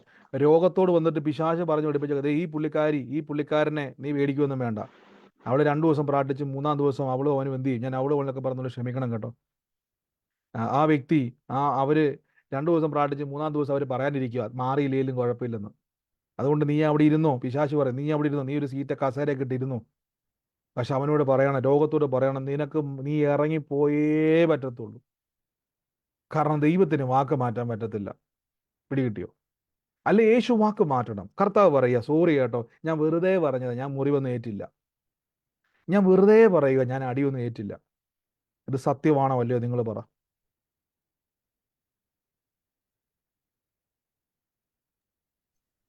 സത്യമല്ല. സത്യമാണ്. സത്യമല്ലെന്നല്ല, സത്യമാണ്. യേശു മുറിവേറ്റത് സത്യമാണ്. അങ്ങനെയെങ്കിൽ ആ രോഗത്തോട് പറ, നീ ഒന്ന് കേൾക്ക്, ഞാൻ പറയുന്ന നീ ഒന്ന് കേൾക്ക്, നിനക്കേ മാറാൻ പറ്റത്തുള്ളൂ. നീ ഒന്ന് കേൾക്ക്, യേശുവിന് വാക്ക് മാറാൻ പറ്റത്തില്ല. മനസ്സിലാകുന്നുണ്ടോ? അവനോട് പറ, ഞാൻ നിന്നോട് പറയുകയാണ്, രോഗമേ നിന്നോട് ഞാൻ പറയുകയാണ്, നിനക്കേ മാറാൻ പറ്റത്തുള്ളൂ. എൻ്റെ യേശുവിന് വാക്ക് മാറാൻ പറ്റത്തില്ല. അവൻ എന്നെ സ്നേഹിക്കുന്നു. ഞാൻ രോഗിയായി തകർന്നിരിക്കുന്നത് കാണാൻ ആഗ്രഹിക്കുന്നില്ല. അതുകൊണ്ട് നീ ഇറങ്ങിപ്പോ, യേശുവിൻ്റെ നാമത്തിൽ ഇറങ്ങിപ്പോ. നമ്മൾ ഒരുമിച്ച് ഇറക്കി വിടാൻ പോവാ. In the name of Jesus Christ. ജീവിക്കുന്ന ഒരു കർത്താവ് നമ്മുടെ കൂടെയുണ്ട്. അത്ഭുത മന്ത്രി നമ്മുടെ കൂടെയുണ്ട്. വീരനാം ദൈവം നമ്മുടെ കൂടെയുണ്ട്. ഇപ്പോൾ യേശുവിൻ്റെ നാമത്തിൽ അത്ഭുതത്തിൻ്റെ സമയമാണ്. ഇത് അത്ഭുതത്തിൻ്റെ സമയമാണ്. യേശുവിൻ്റെ നാമത്തിൽ ഇത് അത്ഭുതത്തിൻ്റെ സമയമാണ്. കർത്താവായ യേശുവേ, അങ്ങയുടെ നാമത്തിൽ ഞങ്ങൾ പ്രാർത്ഥിക്കുന്നു. രോഗികളായി ഭാരപ്പെടുന്നവർ, ഈ ദിവസങ്ങളിൽ മനസമാധാനമില്ലാതെ ഭാരപ്പെടുന്നവർ, ഈ ദിവസങ്ങളിൽ ഞെരുക്കത്തിലിരിക്കുന്നു, നിങ്ങളോട് ഞാൻ പറയുന്നു, കൈവച്ച് സ്വന്തം ശരീരത്തോട് കൈവച്ചിട്ട് പറ, വേറെ ആരും ഒന്ന് പ്രാർത്ഥിക്കാൻ കാത്തു നിൽക്കരുതേ. തലമുറകൾക്ക് വേണ്ടി പ്രാർത്ഥിക്കാൻ അവരുടെ പേരൊന്ന് പറയണം. തലമുറകളുടെ പേരൊന്ന് പറഞ്ഞ് അവരിപ്പോൾ അനുഗ്രഹിക്കാൻ പോവാ. കർത്താവ് യേശുവിൻ്റെ നാമത്തിൽ ഞങ്ങൾ അനുഗ്രഹിക്കുന്നപ്പ വചനം മാറത്തില്ല. ഞങ്ങൾ അനുഗ്രഹം അനുഭവിക്കാൻ വിളിക്കപ്പെട്ടവരാ. ഞങ്ങൾ അത്ഭുതം കാണാൻ വിളിക്കപ്പെട്ടവരാ. ഞങ്ങൾ അത്ഭുതമേ കാണത്തു. ഞങ്ങൾ ദൈവപ്രവൃത്തി കാണും. ഈ നിമിഷം സാക്ഷി ഉണ്ടാവുക. രോഗശക്തിയോട് കൽപ്പിക്കുന്നു, ഈ നിമിഷം ഇറങ്ങിപ്പോ യേശുവിൻ്റെ നാമത്തിൽ. നിനക്ക് വാഴാൻ പറ്റത്തില്ല. കാര്യം വചനത്തിനെ വാഴാൻ പറ്റത്തുള്ളൂ, രോഗത്തിന് വാഴാൻ കഴിയത്തില്ല. ഇത് ഞങ്ങൾ സത്യം അറിഞ്ഞു പോയി. ഇതറിഞ്ഞില്ലായിരുന്നെങ്കിൽ നീ അവിടെ ഇരുന്നു. പക്ഷെ അറിഞ്ഞു പോയി കേട്ടോ, സോറി. നീ ഇറങ്ങിപ്പോയേ പറ്റത്തുള്ളൂ. നീ സൗഖ്യമായേ പറ്റത്തുള്ളൂ. നിന്റെ ശരീരം അത്ഭുതം ഉണ്ടായേ പറ്റത്തുള്ളൂ. In the name of Jesus ദിവ്യ ആരോഗ്യം വരികയാണ്, ദീർഘായുസ് വരികയാണ്. കർത്താവായ യേശുവിൻ്റെ തിരുമുറിവിനാൽ അത്ഭുതമുണ്ടായി, മനസ്സമാധാനം വരികയാണ്. തലമുറകൾക്ക് വേണ്ടി പ്രാർത്ഥിക്കുന്നു. ഈ ദിവസങ്ങളിൽ സാമ്പത്തിക ഞെരുക്കത്തിലിരിക്കുന്നതുകൊണ്ട് പറയുന്നു, വായ്പ മേടിക്കത്തില്ല, വാരി വിതറി കൊടുക്കാൻ പോവുക. യേശുവിൻ്റെ നാമത്തിൽ പ്രാർത്ഥിക്കുന്നു. ഫിനാൻഷ്യൽ ബ്രേക്ക് ത്രൂ സംഭവിക്കുക, സൗഖ്യങ്ങൾ നടക്കുക. യേശുവിൻ്റെ നാമത്തിൽ സമാധാനം ഉണ്ടാകുക, തലമുറകളുടെ ഭാവി തുറക്കുക. Father, in the name of Jesus Christ, in the name of Jesus Christ, in the name of Jesus Christ. അത്ഭുതം നടക്കുന്നു. അത്ഭുതത്തെ റിലീസ് ചെയ്ത് പ്രാർത്ഥിക്കുന്നു. കർത്താവ് തൊടുന്നതിന് നന്ദി. യേശു അത്ഭുതം ചെയ്യുന്നതിന് നന്ദി. കർത്താവ് യേശുവിൻ്റെ നാമത്തിൽ തന്നെ. ആമേൻ. ആമേൻ. ആമേൻ. ആമേൻ. ആമേൻ. ആമേൻ. ആമേൻ. കർത്താവ് നമ്മളെ സമൃദ്ധമായിട്ട് അനുഗ്രഹിക്കുന്നതിന് ഞാൻ ദൈവത്തെ സ്തുതിക്കുന്നു. അപ്പൊ ഈ ദിവസങ്ങളിൽ കർത്താവ് നമുക്ക് വേണ്ടി വൻ കാര്യങ്ങളെ ചെയ്ത് കഴിഞ്ഞു. നിങ്ങൾ ഈ ദിവസങ്ങളിൽ എത്ര പേർക്ക് വിശ്വാസത്തിൽ ബലപ്പെടാൻ പറ്റുന്നുണ്ട്? അവർ മാത്രം ആമേൻ പറഞ്ഞു. ആമേൻ. ആമേൻ. അപ്പൊ എന്തിനാണ് നമ്മൾ ഈ വിശ്വാസത്തിൽ ബലപ്പെടുന്നറിയോ? നമ്മുടെ സ്ഥിതികൾ മാറിയിരിക്കും. ഞാൻ ഉറപ്പിച്ചു പറഞ്ഞു, എൻ്റെ ജീവിത അനുഭവത്തിൽ നിന്നും ഞാൻ കർത്താവിൻ്റെ കൃപയിൽ ഈ ശുശ്രൂഷ പരിശുദ്ധാത്മാവ് ചെയ്യിപ്പിക്കാൻ തുടർന്ന് ഞാൻ കണ്ട കാര്യം, ഇതകത്തോട്ട് കയറിയവരുടെ ജീവിതം എൻ്റെ ഉൾപ്പെടെ മാറുന്നത് ഞാൻ കണ്ടിട്ടുണ്ട്. ആള് മാറിയവനെ പോലെ ആകുന്നൊക്കെ പറഞ്ഞ പോലെ ചേഞ്ച് വന്നിരിക്കും. കാര്യം നമ്മൾ പ്രസംഗിക്കുന്നത് മാറാത്ത ദൈവത്തിൻ്റെ വചനമാണ്. ആവശ്യമില്ലാത്ത ഒന്നും പിടിക്കരുത് കേട്ടോ. വചനം കേട്ടിട്ട് ഭാരം മനസ്സിലുണ്ടാകുന്നുണ്ടെങ്കിൽ ഉറപ്പിച്ചാൻ പറഞ്ഞു, നിങ്ങൾ കേട്ടത് വ്യാഖ്യാനം തെറ്റാണ്. ഉറപ്പിച്ചാൻ പറഞ്ഞത് തെറ്റായ വ്യാഖ്യാനമാണ്. 3 ദിവസം രാവും പകലും പിള്ളേരെയും മക്കളെയൊക്കെ ആയിട്ട് വന്ന് യേശുവിൻ്റെ വചനം കേട്ടിട്ട് അവർ വിശപ്പ് പോലും മറന്നുപോയി. അപ്പോൾ ഇതാ സുവിശേഷം. വചനം കേൾക്കുമ്പോൾ നാം തന്നെ എല്ലാം മറന്ന് അതിൽ ലയിച്ചു തീരും. God bless you. കർത്താവ് അനുഗ്രഹിക്കട്ടെ. ഈ സമയത്ത് ആർക്കെങ്കിലും സാക്ഷ്യങ്ങൾ പറയാനുണ്ടെങ്കിൽ സാക്ഷ്യത്തിൻ്റെ സമയമാണ്. ഉള്ളവരാരെങ്കിലും ഉണ്ടെങ്കിൽ പറയാം. നമ്മൾ ഒരുമിച്ച് വിശ്വാസ പ്രഖ്യാപനങ്ങൾ ഏറ്റു പറയുമ്പോൾ ഈ ദിവസങ്ങളിൽ വാട്സാപ്പിലൂടെയൊക്കെ വരുന്ന ദൈവപ്രവർത്തിയുടെ സാക്ഷ്യങ്ങൾക്കായി ദൈവത്തെ സ്തുതിക്കുക. ഞാൻ വീണ്ടും വീണ്ടും നിർബന്ധിക്കുന്ന ലൈവിൽ കാണുന്നവരോട് കഴിവെങ്കിൽ നിങ്ങൾ ലൈവിൽ തന്നെ വന്ന് സാക്ഷ്യം പറയാൻ ഞാൻ ഇനി നിർബന്ധിക്കുകയാണ്. നിങ്ങൾ ആ സാക്ഷ്യം പറയുമ്പോൾ ഞാൻ ബലപ്പെടുന്നുണ്ട് നിങ്ങളുടെ സാക്ഷ്യം കേട്ട്. പക്ഷേ ഇത് പോരാ, ഒരു സാക്ഷി മറ്റൊരു സാക്ഷി ഉളവാക്കണം. കഴിവതും നിങ്ങൾ ലൈവിൽ തന്നെ വന്ന് സാക്ഷ്യങ്ങൾ പറയുക. രണ്ടാമത്തെ കാര്യം, പലപ്പോഴും ഞാൻ അറിയാലോ, ഞാൻ ഇരിക്കുന്നത് ഇന്ത്യയിലല്ല, വേറൊരു രാജ്യത്താണ്. എന്നെ വിളിച്ചിട്ട് പലപ്പോഴും കിട്ടാതെ വരുന്നുണ്ട്. അപ്പോൾ ചില ആൾക്കാർ ഞാൻ പറഞ്ഞു, നിങ്ങൾ നിങ്ങളുടെ പ്രെയർ റിക്വസ്റ്റുകൾ എനിക്ക് വോയിസ് റെക്കോർഡായിട്ടോ ഇനി ടൈപ്പ് ചെയ്യാൻ ബുദ്ധിമുട്ടാണെങ്കിൽ നിങ്ങൾ വോയിസ് റെക്കോർഡായിട്ട് അയക്കാൻ ഞാൻ പറഞ്ഞിട്ടുണ്ട്. പക്ഷേ ചില ആൾക്കാർ പറയും, ബ്രദറെ നേരിട്ട് പറഞ്ഞാലേ ശരിയാകത്തുള്ളൂ. ഞാൻ നേരിട്ട് പറയാൻ പറ്റാത്ത കാര്യം, ചിലപ്പോൾ നമ്മൾ രണ്ടുപേരും രണ്ട് സമയത്തിലായിരിക്കും നിൽക്കുന്നത്. ഞാൻ ഉറങ്ങുമ്പോൾ നിങ്ങൾ ഉണർന്നിരിക്കുമായിരിക്കും, നിങ്ങൾ ഉണർന്നിരിക്കുമ്പോൾ ഞാൻ ഉറങ്ങുമായിരിക്കും. അതുകൊണ്ട് പലപ്പോഴും നമുക്ക് നേരിൽ സംസാരിക്കാൻ ലിമിറ്റേഷൻ വരും. അതുകൊണ്ട് ഞാൻ പലപ്പോഴും പറയുന്നത്, നിങ്ങൾ എന്ത് ചെയ്യണം, നിങ്ങൾ എനിക്ക് വോയിസ് റെക്കോർഡ് അയക്കണം. എനിക്ക് നിങ്ങൾ കോൾ കിട്ടാതെ വരുവാണെങ്കിൽ, എടുക്കാൻ പറ്റാത്തൊരു സാഹചര്യമാണെങ്കിൽ നിങ്ങൾ കുഴപ്പമില്ല, നിങ്ങൾ വോയിസ് റെക്കോർഡ് അയക്കുക. ഞാനിത് കേൾക്കുന്നുണ്ട്, പ്രാർത്ഥിക്കുന്നുണ്ട്. ചില ആൾക്കാർ എന്ത് ചെയ്യുമെന്ന് വെച്ച് കഴിഞ്ഞാൽ നമ്മുടെ പ്രെയറിൻ്റെ സമയം നോക്കിയിരിക്കും. ആ സമയത്ത് ഇങ്ങനെ കോൾ, ഇപ്പോഴും കോൾ കുറച്ച് മുമ്പേ കോളുകൾ വന്നുകൊണ്ടിരുന്നത്. ഞാൻ അതുകൊണ്ടാണ് പറഞ്ഞത്, ആ ടൈം നോക്കി നിങ്ങൾ വിളിക്കരുത്. ഞാൻ എങ്ങനെ എടുക്കാനാണ് കോള്? കഴിവതും നിങ്ങൾക്ക് നേരിൽ സംസാരിക്കണമെങ്കിൽ തീർച്ചയായിട്ടും നമുക്ക് സംസാരിക്കാം, ഒരു കുഴപ്പമില്ല. നിങ്ങൾ നേരിട്ട് പക്ഷേ ഞാൻ പറയുന്ന ഒരു സമയമുണ്ട് നമുക്ക് സംസാരിക്കാൻ. നിങ്ങൾ രണ്ടുപേരെയും ടൈം ഡിഫറൻസ് ഉള്ളത് കൊണ്ടാണ് അങ്ങനെ ഞാൻ പറഞ്ഞത്. നിങ്ങളൊരു സമയം പറഞ്ഞാൽ ഞാനൊരു സമയം പറയാം, ആ സമയത്ത് നിങ്ങൾ വിളിച്ചാൽ നമുക്ക് സംസാരിക്കാം. നിങ്ങൾക്ക് അതല്ല ബ്രദറെ, എനിക്കൊരു വോയിസ് റെക്കോർഡ് എൻ്റെ ആ വിഷയം പറഞ്ഞാൽ എന്ന് പറഞ്ഞാൽ ഓക്കെ, കുഴപ്പമില്ല. കർത്താവ് എന്തെങ്കിലും സംസാരിച്ചാൽ ഞാൻ തീർച്ചയായിട്ടും നിങ്ങളോടും പറയാം. നമുക്ക് പ്രാർത്ഥിക്കാം. ഈ സമയത്ത് ആർക്കെങ്കിലും സാക്ഷ്യം ഉണ്ടെങ്കിൽ പറയാം. ഉള്ളവരാരെങ്കിലും ഉണ്ടെങ്കിൽ ചുരുക്കം വാക്കുകളിൽ പറഞ്ഞാട്ടെ.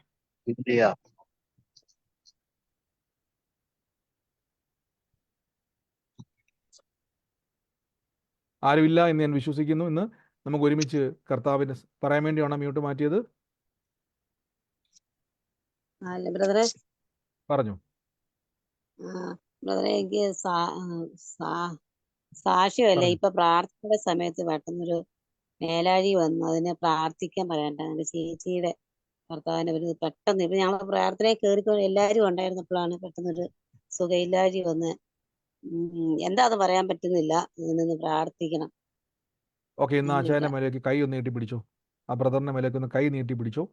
യേശുവിന്റെ നാമത്തിൽ ഞങ്ങൾ ഒരുമിച്ച് കൽപ്പിക്കുന്നു, ആ ശാരീരികമായിട്ടുള്ള അസ്വസ്ഥതയെ പ്രിയമോളെ കൈ നീട്ടുമ്പോൾ കരത്തിലൂടെ ദൈവത്തിന്റെ ശക്തി വ്യാപരിക്കുന്നുള്ള ഈ നിമിഷം തന്നെ ഇപ്പോൾ തന്നെ റീസ്റ്റോർ ആകട്ടെ. എല്ലാ ബുദ്ധിമുട്ടും ഇപ്പോൾ തന്നെ അവിടെ സൗഖ്യമാകട്ടെ. ആ ശരീരത്തിന്റെ മേൽ ബലം വ്യാപരിക്കട്ടെ. യേശുവിന്റെ നാമത്തിൽ കൽപ്പിക്കുന്നു. കർത്താവ് കൊടുക്കുന്ന അത്ഭുതത്തിന് നന്ദി. യേശുവിന്റെ നാമത്തിൽ തന്നെ. ആമേൻ. ആമേൻ. ആമേൻ. ആമേൻ, ആമേൻ, ആമേൻ. കർത്താവ് നമ്മളെ സമൃദ്ധമായിട്ട് അനുഗ്രഹിക്കുമാറാകട്ടെ. വൻ കാര്യങ്ങളെ കർത്താവ് നമ്മുടെ നടുവിൽ ചെയ്യുന്നു, വലിയ പ്രവൃത്തികൾ. ഞാൻ ഈ ദിവസങ്ങളിൽ പറഞ്ഞല്ലോ, കർത്താവ് ചെയ്യുന്ന സാക്ഷ്യങ്ങളെ ഓർത്ത് ഞാൻ ദൈവത്തെ സ്തുതിക്കുന്നു. ദൈവം അത്ഭുത മന്ത്രിയാണ്. എപ്പോഴും എണീറ്റ് രാവിലെ വരുമ്പോഴേ നിങ്ങൾ പറഞ്ഞുകൊണ്ട് എണീക്കണം, ഇന്നത്തെ ദിവസം ഏറ്റവും അനുഗ്രഹിക്കുന്ന ദിവസം. പറഞ്ഞു. എനിക്കൊരു സാക്ഷ്യം ഉണ്ടായിരുന്നു. തീർച്ചയായും. മാർച്ച് 30 ഒരു യെശയ്യാ പ്രവാചക പുസ്തകത്തിലെ ഒരു വാക്യം പറഞ്ഞിട്ട് അത് കണ്ടുപിടിക്കണമെന്ന് പറഞ്ഞിരുന്നു. അപ്പൊ ഞാൻ അന്ന് 10 മിനിറ്റ് താമസിച്ചാണ് ഞാൻ മീറ്റിങ്ങിന് കയറിയത്. അപ്പം ആദ്യമേ ഈ വാക്യം ഇവിടെ എല്ലാരും പറഞ്ഞതൊന്നും ഞാൻ കേൾക്കാതെ ഞാൻ ആ സാക്ഷ്യം പറഞ്ഞേ. അപ്പൊ പാസ്റ്റർ ലാസ്റ്റിൽ പ്രാർത്ഥിച്ചിട്ട് ആ വാക്യം എനിക്ക് തന്നെ വാഗ്ദത്തമായിട്ട് തന്നു. എന്നിട്ട് പാസ്റ്റർ പറഞ്ഞു, ഈ ഏപ്രിൽ മാസം തീരുന്നതിന് മുൻപേ ഒരു വിഷയത്തിന് മറുപടി ദൈവം തരും എന്ന് പറഞ്ഞു. അതുപോലെ തന്നെ സംഭവിച്ചു. ഞാൻ പ്രാർത്ഥിച്ച ഒരു വിഷയത്തിന് ദൈവം മറുപടി തന്നു. ആമേൻ. എല്ലാവരും ആ സാക്ഷ്യത്തിന് മുമ്പ് ആമേൻ പറഞ്ഞാട്ടെ. പറഞ്ഞു. ആമേൻ. സ്തോത്രം. ഹല്ലേലൂയ. ഏപ്രിൽ മാസം തീരുന്നതിന് മുൻപ് ഒരു വിടുതൽ കിട്ടുമെന്നാ പാസ്റ്റർ പറഞ്ഞു. ആമേൻ. തീർച്ചയായിട്ടും പറഞ്ഞു. മാർച്ച് 30 ഓക്കെ, മാർച്ച് 30 പ്രിയ സിസ്റ്റർ പറഞ്ഞ കാര്യമാണ്. മാർച്ച് 30 അത് കേൾക്കുന്നു. ആ വാക്യം ഞാൻ ഓർക്കുന്നില്ല. സിസ്റ്ററുടെ ആ വാക്യം ദൈവാത്മാവിലൂടെ ഇടപെട്ടു. കുഞ്ഞിനെ മറക്കുമോ താൻ? ഓക്കെ, അതെ, നമ്മളെല്ലാവരും എടുപ്പിച്ച വാക്യം അല്ലേ? പെറ്റമ്മ മറന്നാലും ഞാൻ നിന്നെ മറക്കത്തില്ല അല്ലേ? ഞാനത് നിങ്ങളെ കൊണ്ട് എല്ലാവരും എടുപ്പിച്ചായിരുന്നു.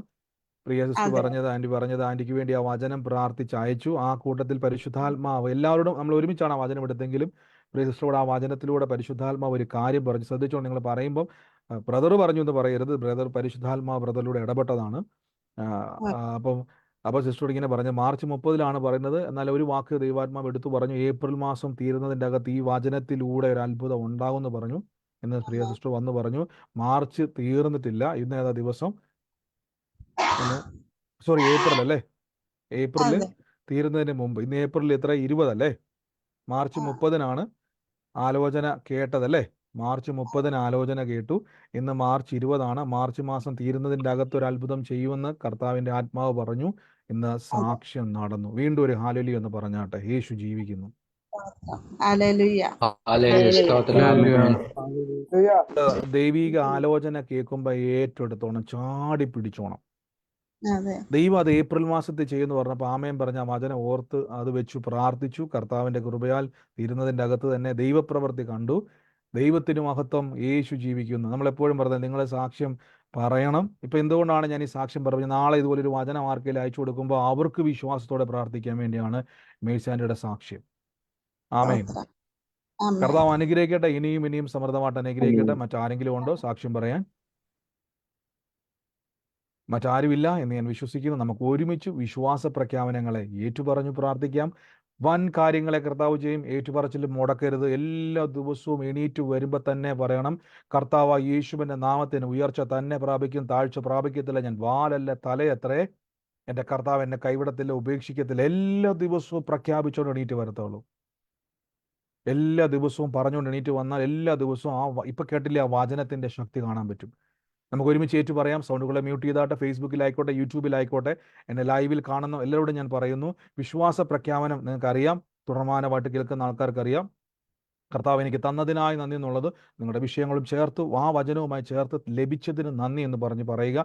ഒട്ടേറെ സാക്ഷ്യങ്ങൾ കർത്താവ് ചെയ്തു കഴിഞ്ഞു.